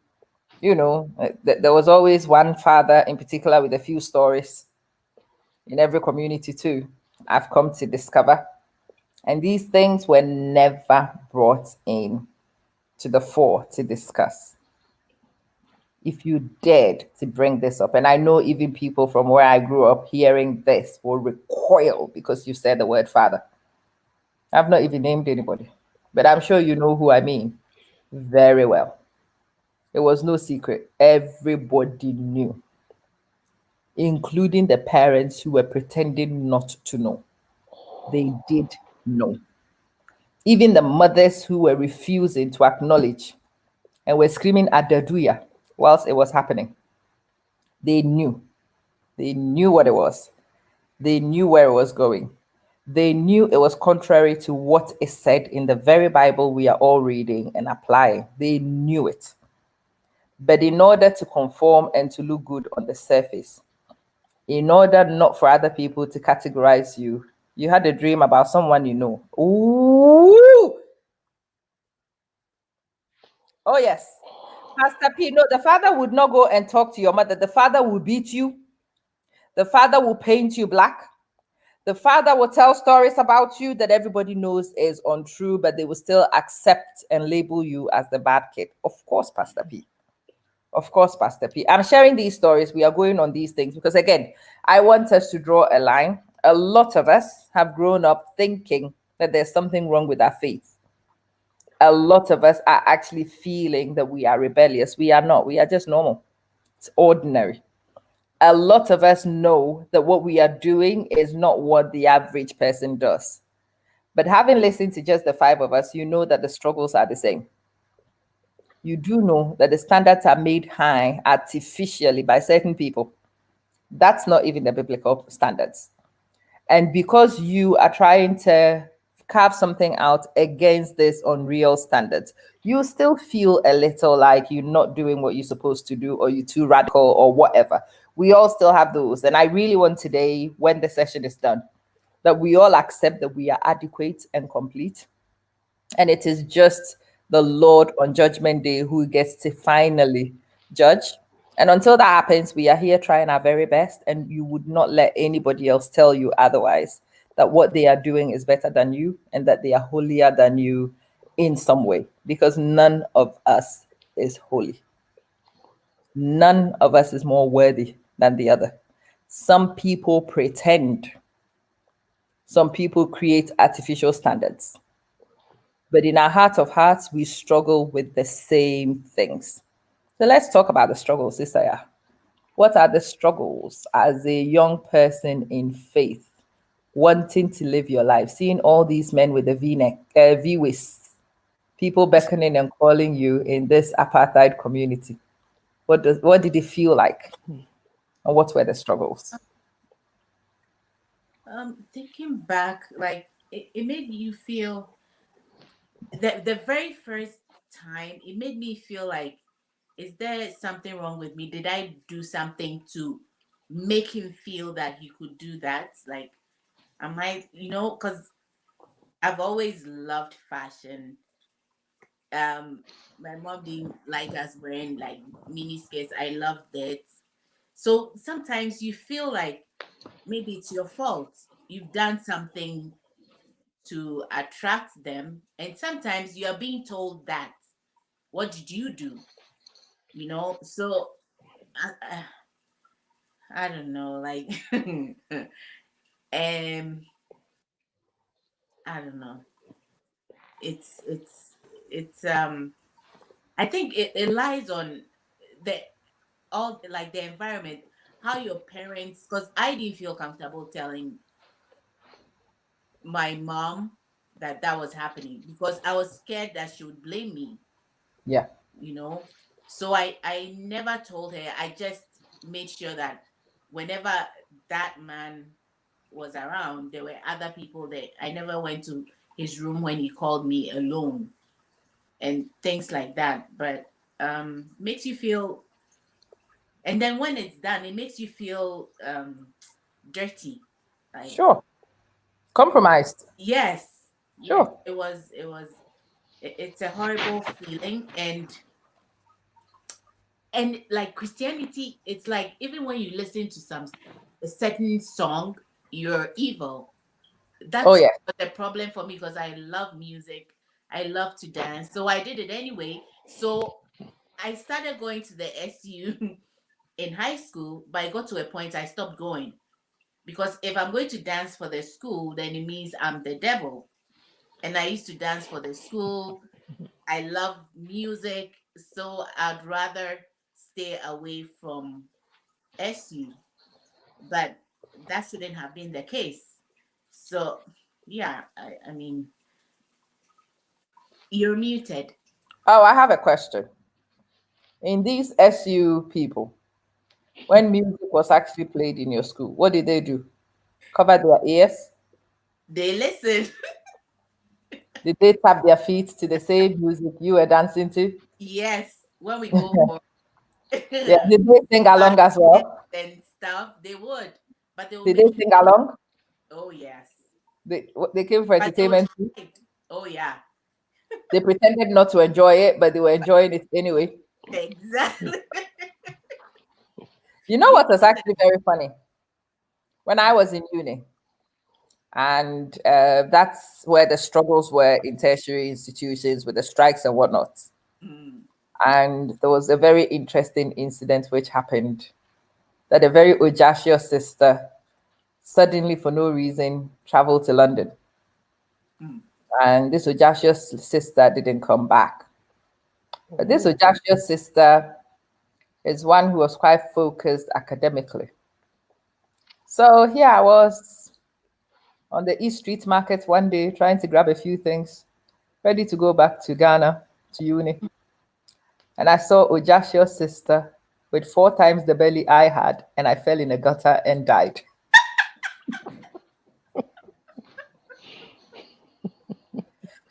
I died on the spot. The reason being that I remember this audacious sister talking to people about pedal pushers when we used to go back to camp. I was a good girl, but I came here, I worked, I made money, and I bought things that I wanted, and I wore them when I went to school, you know. yeah. But I was the devil. I liked music, so Mhm. I had the biggest stereo and the biggest speakers, and I was playing music and making noise on the floor, as you can all imagine already. Again, baby devil. This girl would preach and she would preach and she would condemn and Yeah. she would speak. And then I met her on East Street. I fell in the gutter and died. And then I picked myself up and tapped her on the shoulder. good. I was going to ask, did you talk to her? I hope you Are you did. kidding me? Of course, I was going to tap her on the shoulder. And you know what happened? I just looked at her, shook my head, and walked off. You know what was going on in my head? So after all this, look, nothing was going up my skirt and plenty was going down yours. And these were the people who, remember, the standard was here. They didn't even speak to boys. But there was an audacious brother who was the leader of the group that was responsible for what I witnessed in these street markets. Oh my God. Amma, And in you're really enjoying this. Are you kidding me? I came back, and the story was Amma, that she had stop it. She was gone. raped by another SU leader. Why? Pastor P. Pastor P, this one was not That raped. is the official story, Pastor P. No, the official story was that she had transferred to another university, that she had gone to uni abroad, and she was staying there, and she was not coming. Nobody said she'd eaten Gary, and that it was the Ojasho's brother who supplied the Gary. And it was hilarious when I came back because I'd seen her. I wasn't in a hurry to go share the stories with anybody, but I'd seen her for myself. And I was still listening to people spin all sorts of nonsense in explanation of why she was not on campus. And it's those stories that made me come to my conclusions. I would do my very best. I realized that I was actually a better girl than most of the ones who were making noise about being good girls. Hypocrisy. Exactly. That there were certain things that these girls were assuming girls like me were up to that we probably were not even up to, and they clearly were doing. And from that day forwards, I came to this conclusion that I would do what I'll do. You know, if I ask for God for forgiveness, it is up to Him to decide whether He wants to forgive me or not. But I'll try my very best, and I will not let another mortal human being tell me that I am not holy enough and I am not worthy of the grace God gives abundantly and freely to everybody, regardless. We all struggle, we all fail, and He forgives. And Tia, let me come to you about the chauvinism linked in with our faith again. So I told you about this young girl who got pregnant by a married man, and she was crucified, not the man. Why do you think that happens, and who facilitates it? Who enables it? Well, we live in a, what do you call it?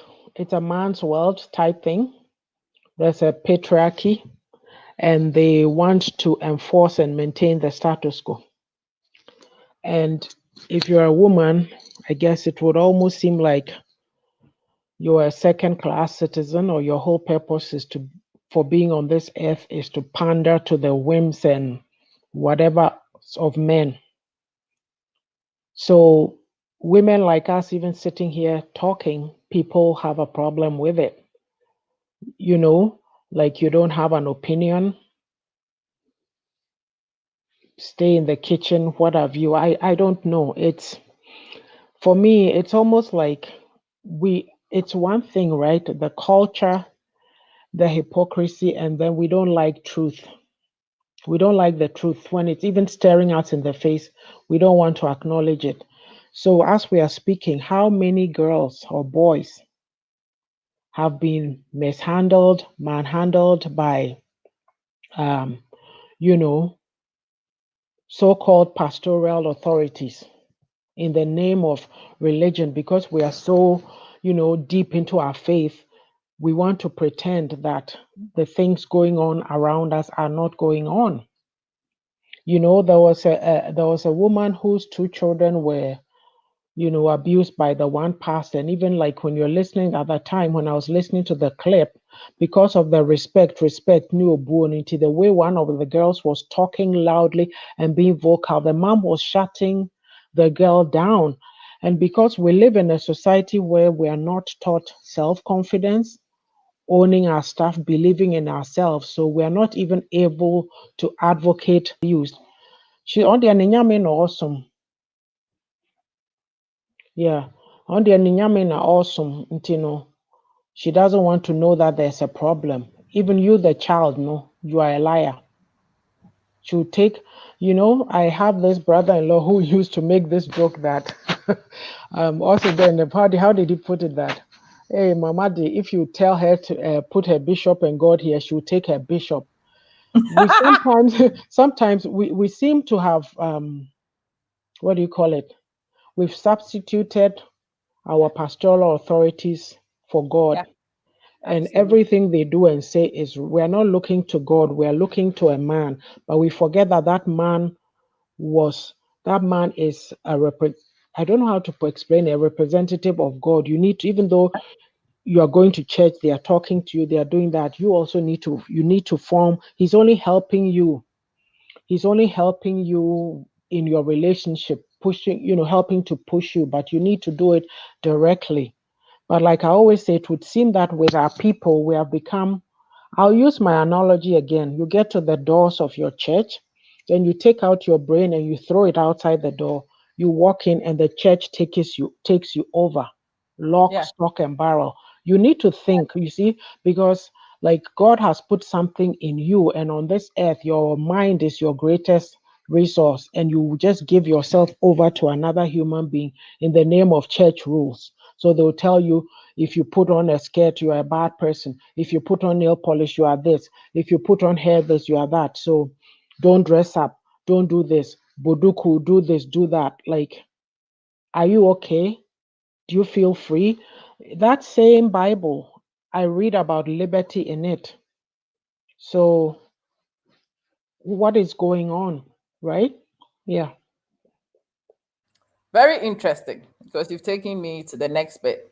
Remember, we are trying to work towards excellence, but I wanted to clear the air. I wanted to dig some of these things out. I wanted us to realize the issues, but also how do we rise above this? So, Sister, yeah, let me come to you. Sounds to me like you've risen above it, and I want to know how. Oh dear. The way I've risen above it will be kind of controversial because that's That's people would fine. people, that's not how people what people want Well, to the hear. truth But is what we're telling. Hmm. I'll bring yeah, it up when you finish talking. yeah. So my this is my perspective. I believe that there are principles, regardless of whatever religion I believe in. The principle is whatever you sow, you reap. It's a principle, and it is a natural phenomenon that happens. If you sow literally a seed, it would grow. If you invest in your life, whatever you invest in your life, that's what you will. That's what you will yield. Um, if you invest in yourself to become a better person, you'll become a better person. I have decided not to confine myself to a religion, but to rather think about other people as well. So, how I've risen above it is to be accepting. So I accept everyone, because if I'm going to follow the example of Jesus, he was accepting. He accepted everyone. He was found in homes of people who were not religious. He went about socializing with people, and he came with a message. The message is love. If you're going to go according to the Bible, think about it. What is the greatest commandment of all? And that is love. And that is what I've taken. That is the greatest commandment, and that is what I'm going with. And I don't want to find myself in situations whereby I'm judging people just because of a difference in belief.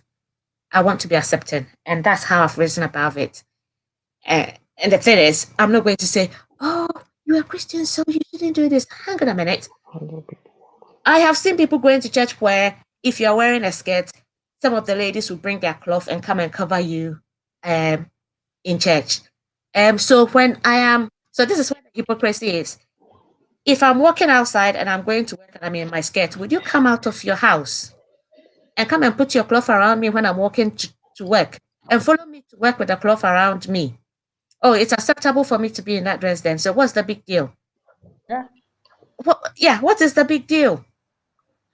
I don't Yeah. get it. And it's not about that. Is people want to be comfortable. People want to make themselves better. But then the outward appearance, people will talk about, oh, you don't have to dress this way, you don't have to dress that way. That person's not going to come to church just because you've just talked about their dress. If God's come, he's come. I remember asking my mom, why do we have all different sects of religion? And she said to me, there are different people and people believe things differently. There will be someone who will be comfortable going to a church where it's quite loud and joyous and boisterous. And there's another person who is a very quiet person who would enjoy going to a church that is quiet. But God has a way of reaching out to different ways. So I believe God can be seen everywhere, anywhere. The basic thing, the most important thing for me is, and that's it. That's how I've written about it. Fabulous. You Yeah. know what I've also done is just feel adequate. So when I started teaching on social media, I would teach, and these people in particular, this particular guy who would come and watch my videos, and he's like, "Do you realize you are preaching?" I'm like, "I'm not religious enough. I am not holy. I'm just teaching pragmatism." And he would be on my case. Listen to yourself here. When you flow, it's a sermon. And I used to think, "Are you crazy? What's wrong with you? Is it a sermon?" And he's really taking me on a long journey. And occasionally, when I make my videos, he would clip small sections of my own video, and he would send it back to me, and he would say, "Listen to yourself. Listen to yourself here. Listen to yourself. Don't you see that what you are actually teaching here is biblical? Don't you see that what you are doing here is a fair representation of what the gospel is? You are asking people not to allow other people to diminish their experiences. And that's what God will want anyway, because He wouldn't want a creation of His to be subjected to substandard living because another person wants to elevate themselves above it." And eventually, having walked that journey with these people, these two people in particular, for a while, I realized, you know what? And then I thought back to my childhood again, and I realized that the people that I have elevated to this place, they still have two legs, they still have two hands, and they have a head, just like me. Feet of clay. Nobody is here and nobody is there. We are all here struggling differently, working through different issues, but definitely trying to get better is what we're all trying to do. And yes, as much as we all think that other people are holy, we've seen priests and other people also do things sometimes, and you think, "Oh hell, mortal, just like me. He's a mortal just like me, has the same problems I have the same struggles with fornication that the average person has the same issues looking at other people's wives and admiring them whilst they are dancing to the altar, have the same problems with have the same problems that ordinary people have in the street." And it's been very interesting. When I came to that realization, I became liberated to be and to do what fits, and to not even consider what anybody more holier than me would think, and leave them to their experience and move on with my life. And it's really brought me liberty. It's allowed me to leave behind some of these things and to not worry too much about somebody else's account, and to worry about my account and the judgment I will be subjected to and how I'm going to defend myself. And I will leave him to prepare for his own judgment, because that's his business, not mine. Sister Sheila, let me come to you. How have you also reconciled things, and how are we pursuing excellence in light of all these things? I think you come to play a role in your life, or there's a time that comes in your life where you look back and analyze things the way it was and the way you think it should be and it's not, and the way you wanted it to be. I think you find a Excuse me. realization in that. Because you know what? In essence, a friend of mine who wanted to push me so much into this SU thing got pregnant. And when she got pregnant, she didn't tell me she was pregnant. She went and told another friend, another close friend who is also an SU friend, that she was pregnant. And because the two of them decided to get rid of the pregnancy, it became a quarrel between them. I don't know what happened, but the other one came to the dormitory and let everything out. It said that brought the whole secret out. Okay, yeah, she let it out of the back.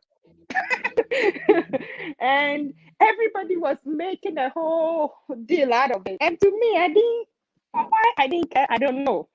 Until I think after they made a whole lot of mess, about three of them decided to finally come to me, because she's also my friend, even though I'm not into this SU thing. They decided to come to me to question me. So I think at that time, all that I said was, so she was pregnant, and so what? She would give birth to a baby, and then we all trained the baby together. What's the point if she's pregnant? People relax. And I think the way I took it so lightly, and the way I just threw it back at them. So she was pregnant, and so they didn't kind of what kind of a human being are you? How do you always say things like that? But as a matter of fact, I didn't know. I don't really know exactly what they were expecting me to say. But then, what I realized they were finally saying is, just to know a video. In fact, this girl, how come she never said anything about it? But the point is, my friend did not confide in me. She didn't tell me I was pregnant. She went and told who she thinks she can trust. But then when they finally realized that I would not be like the others to hand her over, but to be on her side and said, so she's pregnant, and then so what? They find me differently, something like that. Now, that was something that happened on my JSS. Now, coming back to Canada, I have another schoolmate who was a very serious one in a Pentecost church, and she got pregnant. And before I realized, the same students were like, oh, you're born outside. Why can't you be born outside? They were. So I met her in the metro. Not that I saw her. So you were pregnant. So what? If I happen to be you, I won't go to that church again. What a big deal. And I was so surprised to see me talking like that. Was why? Because I don't go to your church. I said if it would be good for you, don't even go again. She remained one friend that respects me so much simply because I did not also join the group to castigate her or something like that. All that I said, if you think it would be better, don't even go. You give birth to a baby. It will be a human being. As I'm talking to you now, that boy is just so big and so marvelous. And my friend is always saying, you that let me feel like a human being. She was remember those like all my friends were over. So this is why I kind of wake up that they are friends when they think everything is okay with them. And if it goes bad, you are no more their friends anymore. And they left you hanging. Something I didn't like.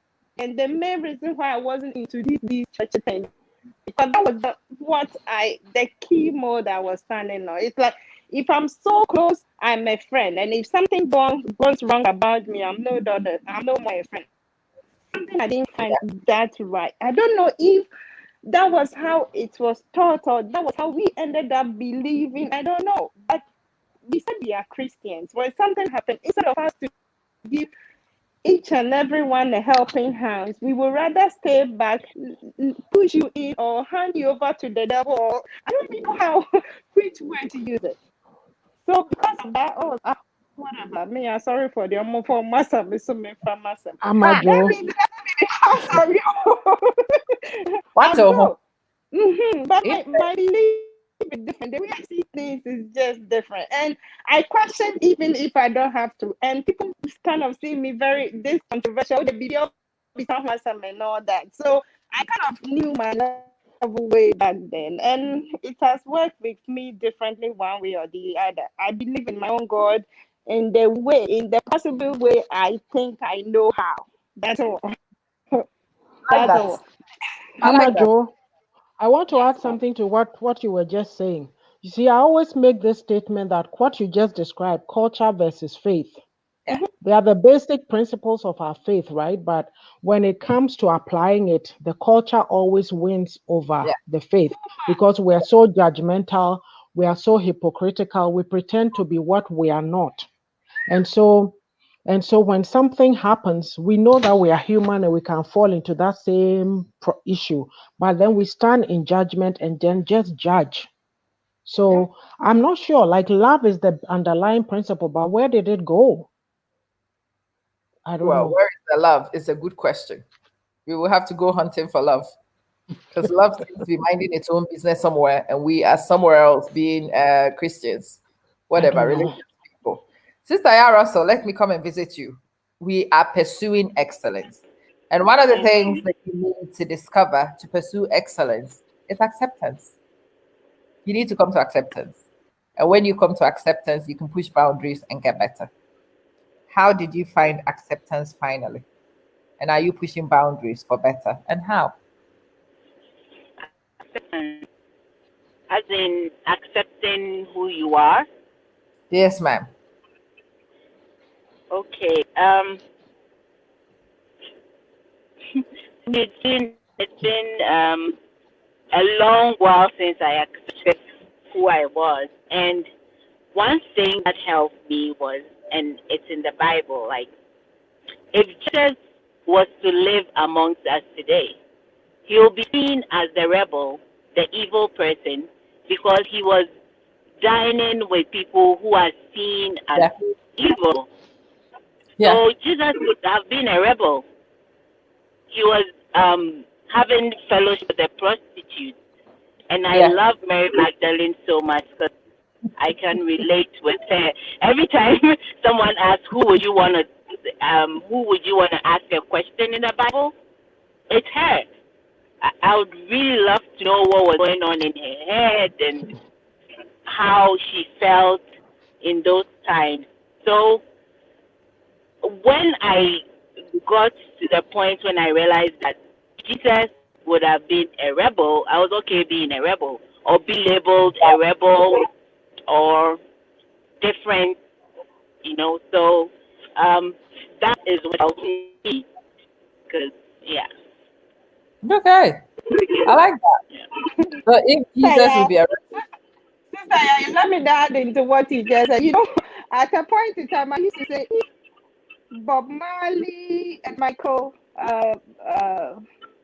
Jackson and all those people will be going to hell, then hell will be so fun, and that's where I belong. Yeah, we are here. I laugh when I hear those things. But you do not know where anybody is going. Anybody is gonna be. And I think when we so end up there'll there, be surprises. Hmm. yeah, we will be very surprised because again, for me, especially on my travels, I have met many people who are not religious, but they are the most decent human beings I have ever come across. Yeah. Mhm. I have met some people who Yep. are of religions which are other than Christian, and they are phenomenal human beings. And Yeah. I have taken my time to look at the things that make people incredible human beings, regardless of their culture and regardless of their faith. And that's what Yeah. I'm learning to adopt. I am picking some basic principles and some fundamental behaviors, and I am sticking to those, and I'm giving those my utmost effort and concentration. And when mwah, Hey, Kizipu for Ibio. go to bed, love you. What can a woman do when a young lady is trying not to go to sleep? Or eating has been done, take the jumper off. Yalla. And good night. I'll see you when I'm done. But yeah, I've discovered that I don't actually have to pin anything and to affix it to any religion. That there are certain basic principles of decency as a human being. There are certain principles about treating other people right. That ties in, Sister Yabwate, with what you said as your opener.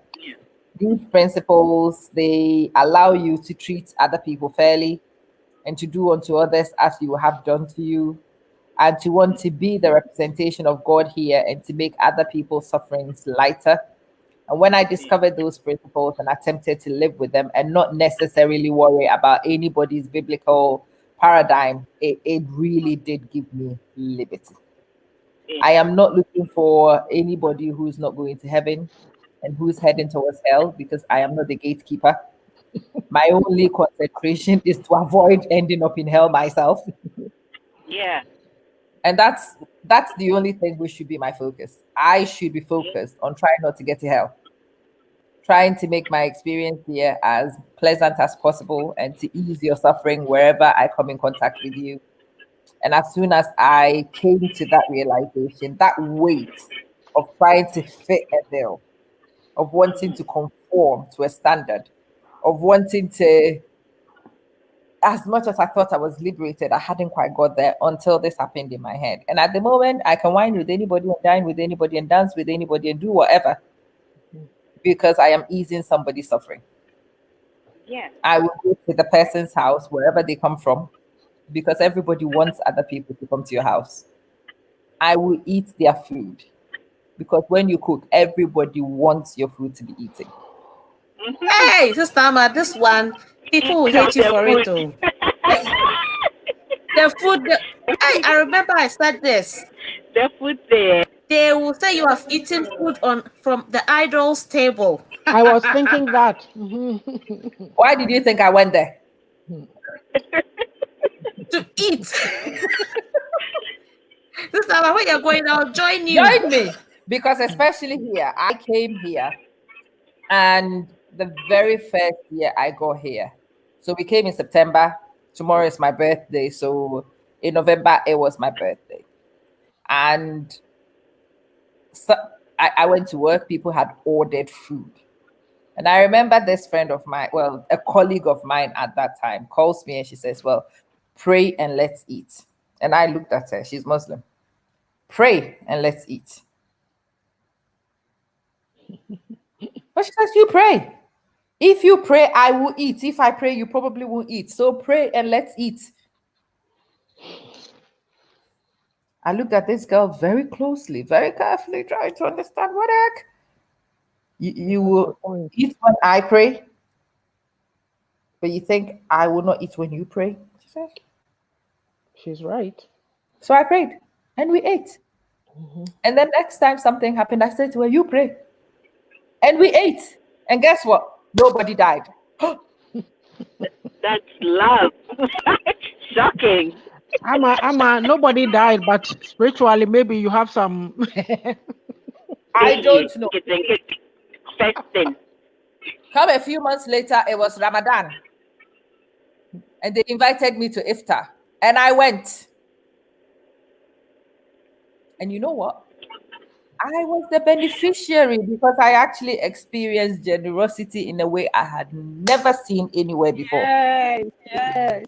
Never seen Big in anywhere before. Islam. And so me, in my calendar, Ramadan and iftars, definitely a thing. And by the second year of living in this place, I actually found myself fasting during the day in solidarity, not because of any religious reasons, but I felt it was rude to eat when other people were not eating. Bam. So when we went to work and those people were starving, I didn't eat. And when I came home, I would snack because it's a long day. I don't, they wake up at night to eat. I don't wake up at night. I just wake up normally and we go to work and finish at 2. So 2:30, I'll come home. We will eat a snack. And when it's 7:30 and it's iftar, I am definitely going to their homes and I am eating iftar with them. And yes, sometimes I even make the iftar in my house and I invite them to come to my house. And I have come to learn so much about the real essence of what Christianity was. And it wasn't just to be the heaven gatekeeper. It wasn't for you to predetermine who will go and who will not go. It is just to make sure, because when you actually take time and you reflect and you discuss with these people from different places, you discover, like Sister YAA'S said, it is all the same. We are all seeking not to go to one place, and we are all in pursuit of a better place. And if I can help you get there, why shouldn't I? And if you can help me get there, why shouldn't you? And we are finally, in my head, comfortable in a place where we can move on and just be nice to people and not worry too much about what they are thinking and what they are praying and which altar the meat had been taken to and which obosom is going to sacrifice whom. If obosom is going to sacrifice you, they're going to sacrifice you anyway. Sister, yeah, you were nodding. Let me come to you and let me listen to what's going on in your head. I was just thinking that's why I'm still with the church I am at now. Because I made up my mind I wasn't going to go anywhere. I'll just listen to messages on TV and stuff like that because they do help me, Yeah. But this church, what they say is, you belong even before you leave. You can belong even before you believe. What does that mean? It means that you can come fellowship with us. And listen, if you believe. Oh, what's happened? There was a call. All So, right. Okay. when I went there, I saw a gay couple. So, it's like, yes, in that church. And and when you speak to the pastor, it's not like he's condoning, not his place. Two, the Holy Spirit speaks to everybody. And it's up to us to love everybody. Please, is your church So called you the might First believe United? what they do. It's everybody has their own rights. We're not forcing anybody to believe in that kind of thing. I don't believe in it, but it doesn't mean that. And she became my very good friend, you know. And it's not Sister, like I believe in what she believes in, but you can still show love to sister, everybody, yeah, and that's what we are you know missing. how Is to your take church? Is you your know church how the to First take United? I can't hear. Oh, it was the call. You will have to go and come back if you can't hear. I want to know if your church is the Hold First on. United. She can't hear anything. It sounds like. Oh, Auntie, yeah, I think this because is the call that came through. yeah, go and come back. Yeah, Uh-huh. go and come back. Otherwise, she would not hear Right? anything. Sister Ya, while Sister Ya is off to return, so we can hear her. Let me come to you before I do so, though. Let's talk about this gay I'll issue. go and come back. Yes, please. Okay. Yes, yes. This gay issue she's dumped on the table is an interesting one in the sense that when this issue is raised, a lot of us become very self-righteous, right? oh. Mm. I was having this conversation with this guy, and I said to him, "Oh," he says, "Trumu people." I'm like, "Yeah, sure." But one she would yeah, say, hey. Woo! Let me come to you, Yeah. Sister Yam. Before we check this particular one. I go bye. It's also work of acrophobia, but only about 20 years. Yeah, because I'm asking, is your church the First United Church? You still Oh, can hear me? Yeah. Yeah. I hear you. Yeah. Mm-hmm. Oh, okay. Yeah. So my thing is, you don't okay, if the tax collectors were thieves, right? Jesus didn't believe that you should steal, and yes, he fellowshiped with them. He loved them. God loves us all. Sister, yeah. So my And yes. the market women were not thieves. Ah. I You know said something? it's under wraps because so they are holy. They never do any wrong because yeah. So Christianity now is like the Pharisees. While it should actually be fellowship in love, like love. I mean, if nothing at all, and the church starts preaching love a lot, I think things will change instead of the prosperity thing that we're on now. And you don't hear love anymore. Hold. Prosper who? This woman is shaking too many tables at the same time. Hold. You are taking us on a very fast speed. Let me go and visit Sister Yabuati. Because I threw a few things in the air. You came and dumped the Chumu issue. And then we will call people names. And as I'm saying, how dare you call somebody Chumu when one casa will take will be baby beefy? Like, Hey, sister, ma. yes, sister. This thing is serious. Let's talk. I mean, An echo. we I think the church is too judgmental. Ooh. I will come back. I will come back to this. It's even hard to this true thing in a minute. I remember I have a cousin, and this cousin was very wild, very very wild. She was all over the place, all over the place, and she finally met this young man who she wanted to marry. And Aye. at church, they will have to go through counseling. So, no, unknown to her, some of the church elders and the pastors had gone to speak to this young man, saying that you can't marry this lady because she's too wild. But Oh, the guy refused. He refused to listen. And my mom was part of the church board and they didn't want this the marriage to go on. So my mom stood up and said, how many of you here have children and you know you have a child who is particularly difficult? And finally, that child wants to settle and marry and I think, oh, Ghana. and you will stop your child from marrying. Put your hand up. Nobody. My mom is mouthing like me. She's they. She said she came back and she said everybody was quiet. They couldn't say And you want to put your hand up, but you can't. That's a you. attack. They couldn't. They couldn't. They all kept quiet. So actually, how many of you here in your homes hiding behind the scenes have children who are doing something that we don't know of?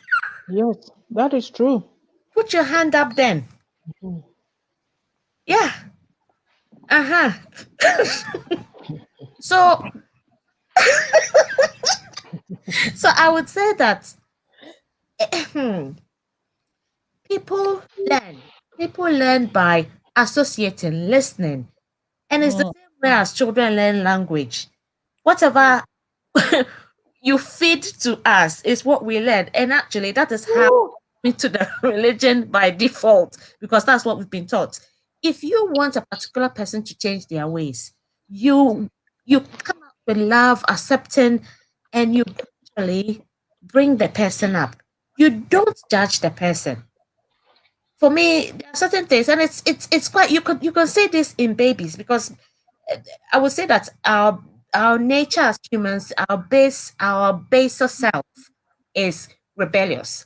It's Yeah. like somebody Oh, says yeah. that Yeah. don't touch that. We will That touch is it. exactly what they would touch. I mean, Mhm. hide something from their children, like Christmas presents or anything. They would want to We'll see find it. who go and hide and pick it up. If you There are times when I'm like I'm in the middle of doing something and all of a sudden probably I hear my mom or somebody go, oh, do it this way, and I'm in the middle of actually going to do it that way. It annoys me so much and I feel like I don't even want to do it anymore, and I stop and I'm like, how dare you tell me how to do it? So it is just like you already criticizing the person. The Mhm. Mhm. person feel unloved. They'll go, well, after all, I'm rejected, so what's the big deal? I might as well go all out, Mhm. whatever it is. So, if you want a person to be in a certain way, you have to do it in a loving environment rather than judging. Accept them, let them come. Okay, what if we just call you names? Let's go to the Tumu Tumu place because we will go there. Hey, Some of you have this name to call people because, and you hear it in our community a lot. Mhm. You do. And people have a lot of preconceptions about this. They do. But these people, they dance to Castro. Do you guys know Castro's song? My favorite one. Hey, which one? No? He which has Wait. one? one specially for gays. Hey, he has a very special one. Hey, Hey, you guys don't know. Really? no. You girls, you are not getting with the game. You've known me for a while. You know this discussion we are having. You should work out which of the Castro songs Amma Manson will be a fan of right now, and would want everybody to hear. Okay, wait. Where are you? Yeah, yeah, there it is. Oh, you people don't know this song. Oh my goodness. Wait, it's coming. Ooh la la. And we're doing it better like nobody's business. The man in the mix. Mix by mix in the mix. You know the words? No. Let me see. Well, the song is called Back and Front. It's called what? Back and Front. Back and front. Oh, I'll go listen to it. I don't think I've Yes, heard it. right. Back and Front. Yeah, it's a very old song, but yeah, it was quite appropriate. But you see, me, I'm doing my back and front. We'll call somebody Trumu Trumu, and I will feel very justified in even daring to use the term and think I am morally upright and I am qualified to call somebody a name and to judge a person because they do their own from different angles and from different perspectives. And somehow it's okay because I am morally upstanding. Antia, is that right? You know something? This is Mhm. what I'll say. The group of people I hear come once, those people, I'll just say, like I find that I'm thinking of two right now, and even there was one now. No, he's retired. They are the most decent human beings that I've ever met. They are very nice people. So for me, it's like, okay, I know what I've been told about that in the Bible, but I see a human being. I'm called to love that person. That's all that I know. And like we're at work doing work. That personal life of yours, no, I don't know anything about it. I treat you as another human being, just like anybody else that I'm supposed to love, honor, and respect. Yeah. If you like the example that YAA gave that in her church, the people had come in. Yes, come as you are, and then you change after. Like even I read something about this group of society that we're talking about that I can't remember, so I can't even give good details, but it was some kind of exercise. I think it's a person or a group of people who are working with that group of people, and they tell them about the word of God, everything. So later on, he said, I'm giving you the word. You hear it. It's up to you. The rest is up to you, up to God, not up to me. Into whether the word will seep into you and make you change your lifestyle, that's up to you. And some did. But I can't get into that whole debate because I'm not, who am I? Like, I don't know. No, I'm we a, are all hu- quiet. Yeah. I'm a human being, and this is what the word of God tells me. But I can't speak because maybe what I'm doing is worse than what that person is doing. I don't know. Yes, ma'am. I don't know. Yes, ma'am. Right? Like there are things that we know, we call it a sin, this and that, but you should see your fellow human being first before you go judging them. For me, I'm coming back to my point again, the culture.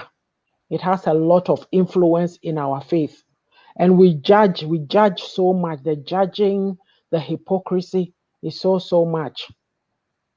Yeah. Because you can be a deaconess or whoever judging somebody's child, but do you know what your daughter or your son is doing that you don't know about? Like just like what you have said. Ooh, I Look, think I, you asked a question. I will go there. You asked a question about standards and faith. Let me tell you something.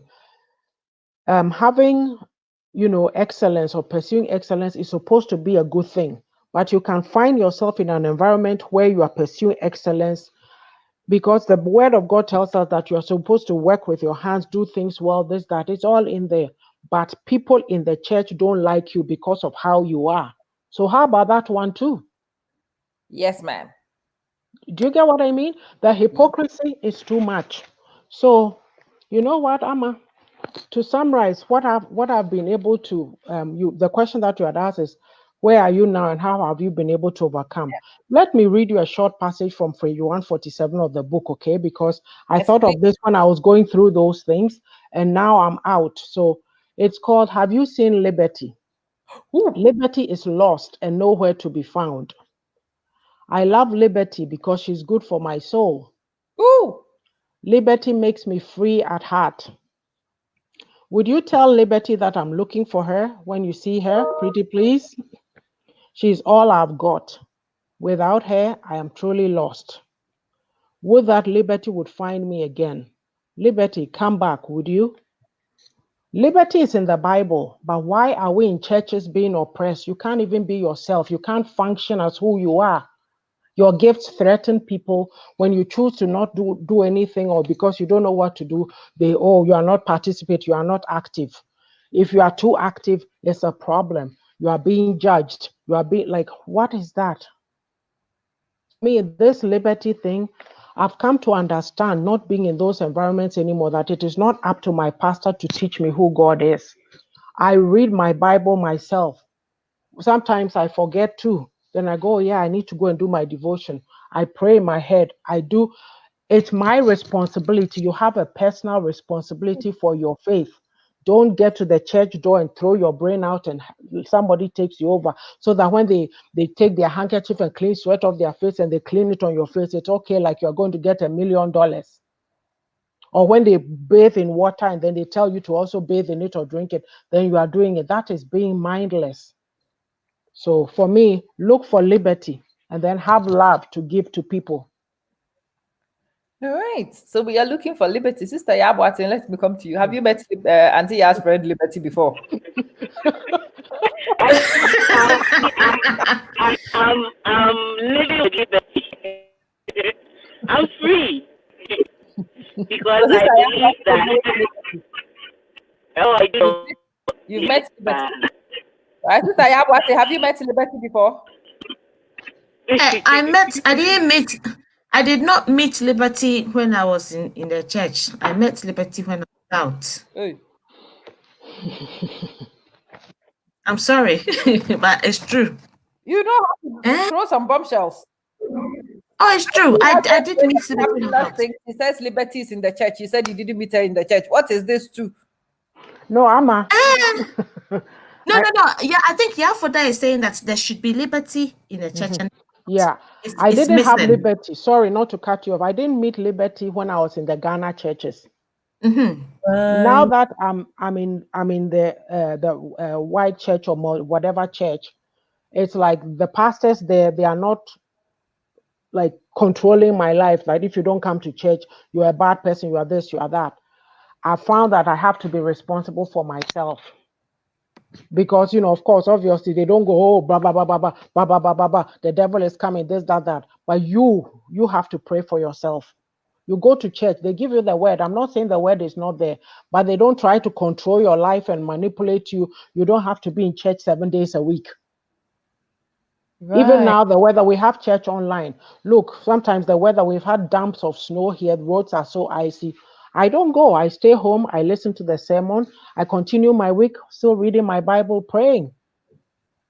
I don't need to go. I'm saying this because we're on this program and I have to say, but do I need to go tell somebody what I'm doing? Do I need to dress up and go into church and go and be, look at me, I'm the perfect one because the pastor likes me, or I'm the leader, or I'm this? No.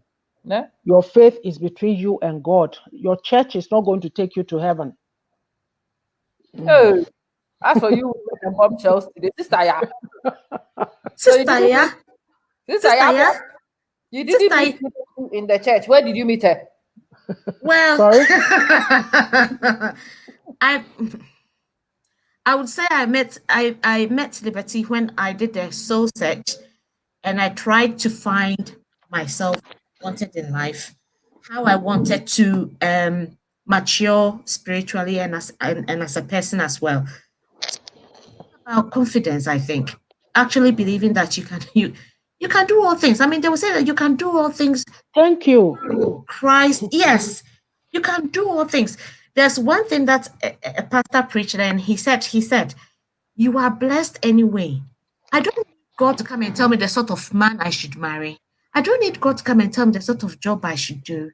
You should, if you know yourself, you know your talents. If you know what you like in a man, you know what you like in a man. I'm not going to allow a pastor to tell me that God has told me you marry a pastor. Excuse me. No, they restrict you. No. So it's about you, the individual, and actually being confident. There's one thing that stuck with me. My mom always used to tell us that when you go to church and the pastor preaches, don't take everything.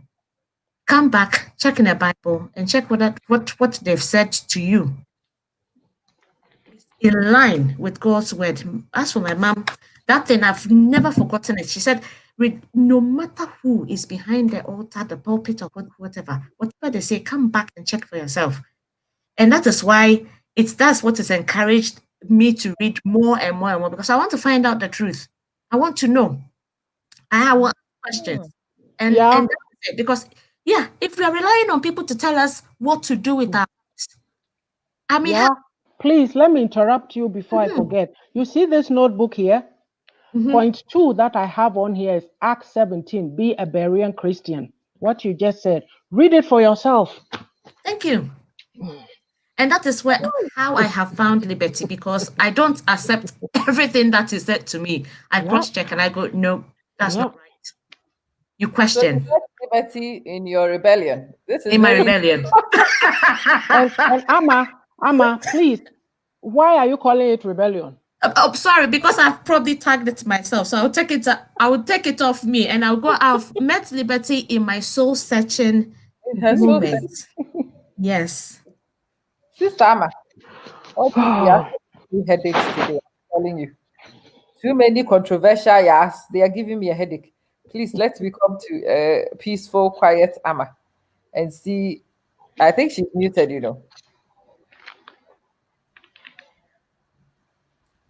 Aha. Oh. I'm back.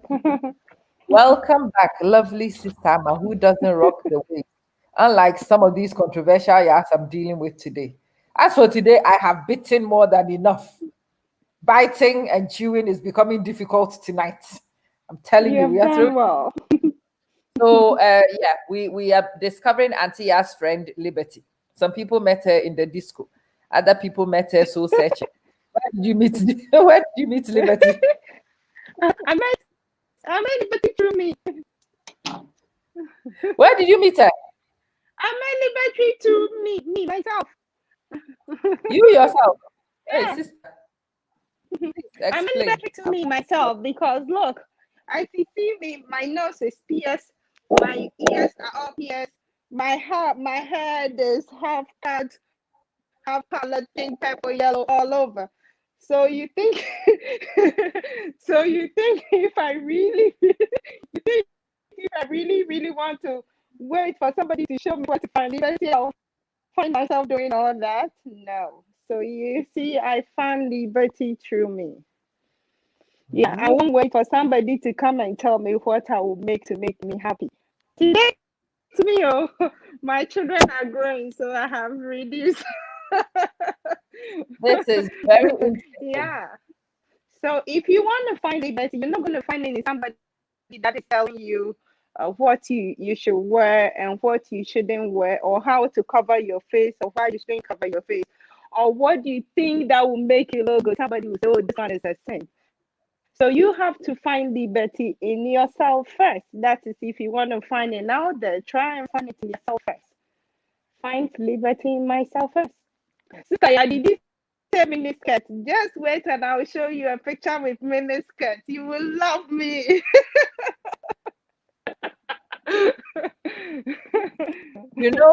Right now, I need to borrow from the Arabic culture because it's the better expression right now. When you do something that the Arabs consider sacrilegious, they will scream haram ya, haram yani. Haram yani. It's very interesting where we've gone with the conversation. Hi, Sister Aisha. I hope so. Sister Vivian, you also met Liberty. Yes. You refuse to be Osofomame. Hey! Woo! Wanting to be Osofomame. Now, that's one of the greatest things in terms of achievement in the church, but that is one of the scariest things for me because I know other people would take over who I am and people would want to determine how I should behave and how I should interact with my own husband and how I should not feel offended when things are irritating. If somebody comes to demand unnecessarily of my husband, I should smile meekly and let them do it. I found liberty when I decided to toss everything out in the air and to live the best way I see fit. The best way I see fit. Whatever way seems to fit, whatever is the best option available to me at that time, I am going to go and I'm going to go with it. And on my head, may it rest. Like I said, I am accountable for my life and I'm making the most out of it. I'm doing the best I can do. I can't even manage my own life, never mind come to regulate your own. So I defer that responsibility to you. Regulator. But yeah, make of it as you want and do as you want. Such a body is going to hell. Well, I don't know who made you bouncer in hell, but if you are the gatekeeper in hell, you are in hell too. Hey, you these people. And yeah, how can you be the gatekeeper in hell when you are in heaven? Yeah, exactly. So when you know the list of everybody going to hell, sis, work out where you are heading to as well. He's going to hell, she's going to hell, he's going to hell. Well, you are there already, love. Because you know all the people coming. No? That's the way I see things anyway. Auntie, so today we've done interesting things with excellence. Is this what you expected? Yeah. You expected this? I'm not surprised because let me put it this way. It's very rarely that you meet a bunch of people who want to say things the way it is. It's very rare in our culture. Yeah. It's not to say they are not there, they are there, but bringing them together, maybe individually, they may feel a certain way, they're adamant about it, but to speak up, but they hold those views. So hopefully we've been able to speak something to somebody who's been questioning themselves. Yeah. And you know what? I want to. Vivian says she's not ready to talk here, but she'll do that one day. Right. The reason why we have the problems that we're having in our faith or Christianity back home is this, and it's in 2 Timothy 4:3, right? It says, well, before that, it's telling you preach the word, this and that, but then it says, for the time will come when they will not endure sound doctrine, but according to their own desires, because they have itchy ears, they will heap up for themselves teachers, and they will turn their ears away from the truth and be turned aside to fables. Okay? Because we want miracles. We want this. We want the here and now. Meanwhile, this same Bible that tells you that you're a believer, that you believe in, it says work hard. I always say, because it amuses me, I laugh, go to the ant, you sluggard. A sluggard is a lazy person. Work with your hands. God says he will establish the work of our hands. How do we understand what we read? I haven't gone to Bible school, but for me, this is what I know, that whatever you read here is truth, and yet you are doing something different from it. Like, who gives you the right to sit in judgment on anybody? Simple. Look, I'll bring this piece here. My girls, they were born and raised here. But when we were in these churches, people looked at them differently because they were not born in Ghana. Oh, you are too quiet. Oh, you are too this. The one day, my oldest daughter wrote a play. She's good at that, and it was acted out on Mother's Day. You should have seen the people who came. Oh, I didn't know you could talk. Oh, I looked at the one lady and I said, that's why you don't need to ever write anybody off. And this is church, that same church, it was Mother's Day. So here we are happy going to cut a cake. My daughter has written a play. It's not me who has written it, but Nibia, some people looked at me, and I thought, oh, and I'm standing in church. My daughter wrote a play, and it's so you are coming to act like this towards me for what? Are we practicing love? Am I happy for you when you do well? Yeah, am I happy for you when you do well? Oh, your Yeah, am I daughter's happy saying for you along. when you do well? This thing has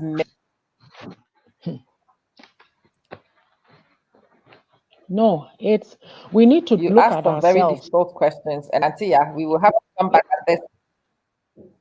Yeah, We are coming back again. We do. Why? we have to talk at again. some point, maybe not. We will have to talk again about this thing, this culture versus Faith. faith thing. It looks to me that I'm frozen, but I think you can still hear me. So yeah, we are not quite done. We probably have done enough with the excellence chapter, but I think we need to come back and have a conversation about this because the whole point of it is healing. Sister Yabwating, you joined a very quiet panel today, not rocking any boats. Just No. Is this what you expected? Oh, yes, this is what I was expecting. Oh, I I'm hungry. I have to eat popcorn. Come there. Sister, I love where Sister for that went with it. It's good to see people being confident, and especially women being confident. If you believe in a faith, it shapes you in a way. But for looking at Auntie she's trying to address issues that we face in that faith and how we can mature. At the same time too, I believe that if people don't believe in a faith, it doesn't mean that they're going to go to hell, because I believe in spirituality and I believe there's God. I am not an atheist. I solely believe in God. God is there, but in my opinion, he's not confined to a particular religion. I follow all the principles that are in the Bible. And I feel that in a way it's helping me not to be hypocritical of other people and not to judge. So it's good to have a discussion where people have different views and different opinions, and we can come together and talk about things that underlining things that would help us in one way or the other. So yes, this was what I was expecting. Oh, you're a brave woman. I am very brave. I try to be. I think you should stay. I think you certainly should stay. Sister Russell, so you said that you didn't have expectations of me and you came expecting anything, which was very interesting. And now that you see what we did. Experience with you. Hey? I know where you can take us, so I was expecting us to go crazy. But you always bring out, because what I said about the homosexuality was not planned at all. It just and it's because of where you take us and the questions that you ask, makes us think about things that maybe I haven't really thought about. But and when you look at it, I think also because I found this verse, it also has to do with who you surround yourself with. If I hadn't found that particular church, I wouldn't have gone anywhere. I would have stayed home. And I have people that I listen to online.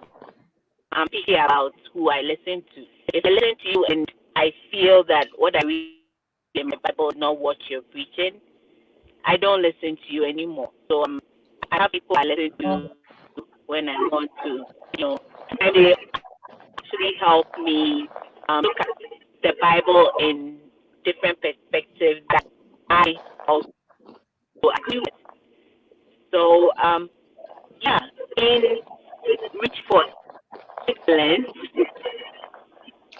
first of all, well, now I know what I believe in, so I'm able to choose who I listen to and who I surround myself with in order to go where I want to go. So it's important to know where you're going, to what environment you want to be in. If I don't want to be in a certain environment, I don't go just because, I was say Oko kind of thing. No, I won't go. I don't care what they say about me. I will just not go. So it's very free in this thing. Like having a mind of your own is very, very free and like awesome. Love it. I do what I want to make me happy. I'm 45. I mean, I'm getting there. So whatever makes me happy, I do it. Yes. You mean 25? So whatever. You had tongue. What? 25. There was a slip of tongue there.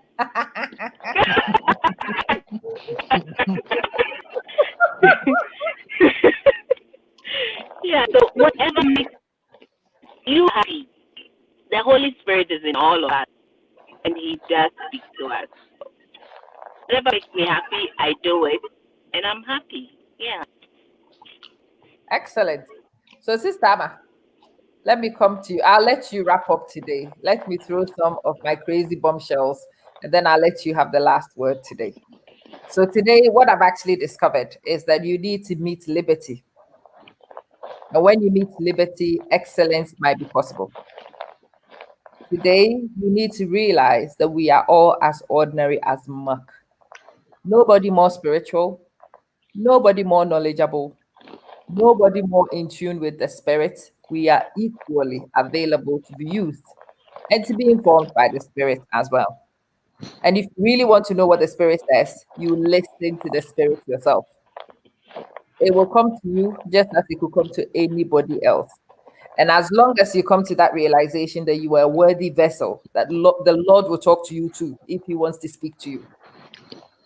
There is no need for the Lord to go speak to Auntie Ya. The Lord doesn't gossip. He will not go and tell Auntie Ya things when you have a pair of ears too. So clean your own ears, have it available, avail yourself, and feel worthy of it. And live your life as you see fit, because it is your life that you are accountable to. And when you have that freedom, that liberty, then excellence is actually possible. That's my learning. I have heard a lot of interesting things. I hope the rest of you have also come to those learning points. I can't wait to hear what Auntie Ya wants us to discuss the next session. But Sister Amma, let's wrap the show.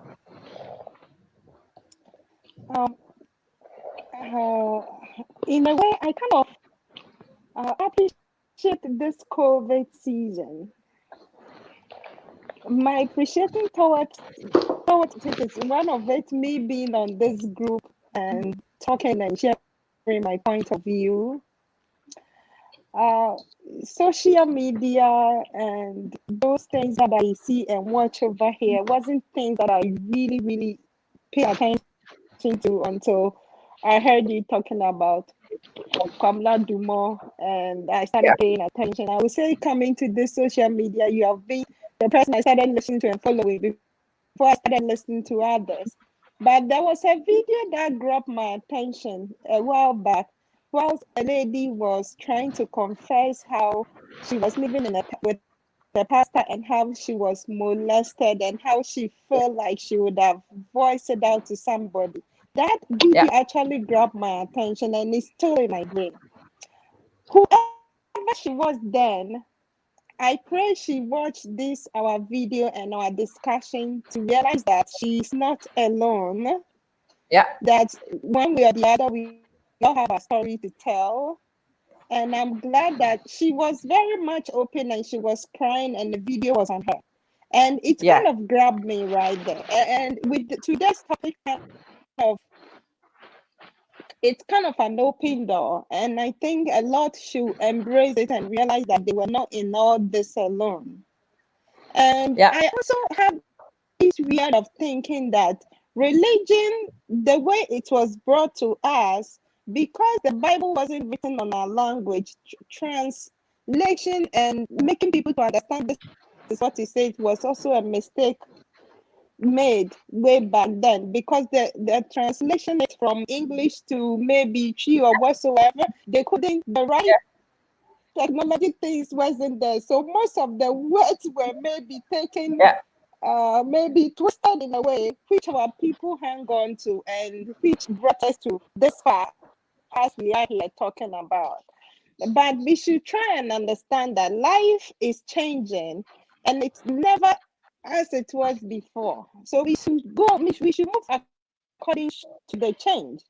People are afraid to see things that are happening. For example, the topic we talk about these trumu people and how they see things and how we should understand things. We should realize that it's changing. It's not as it is. Yes, mommy, come in. I know. Oh, Yes, no, come finish in. up. Okay. No, They just should finish up. okay. They should understand that it's changing. The change is coming fast. And this changes, we didn't make it. It was with that. It was meant to happen.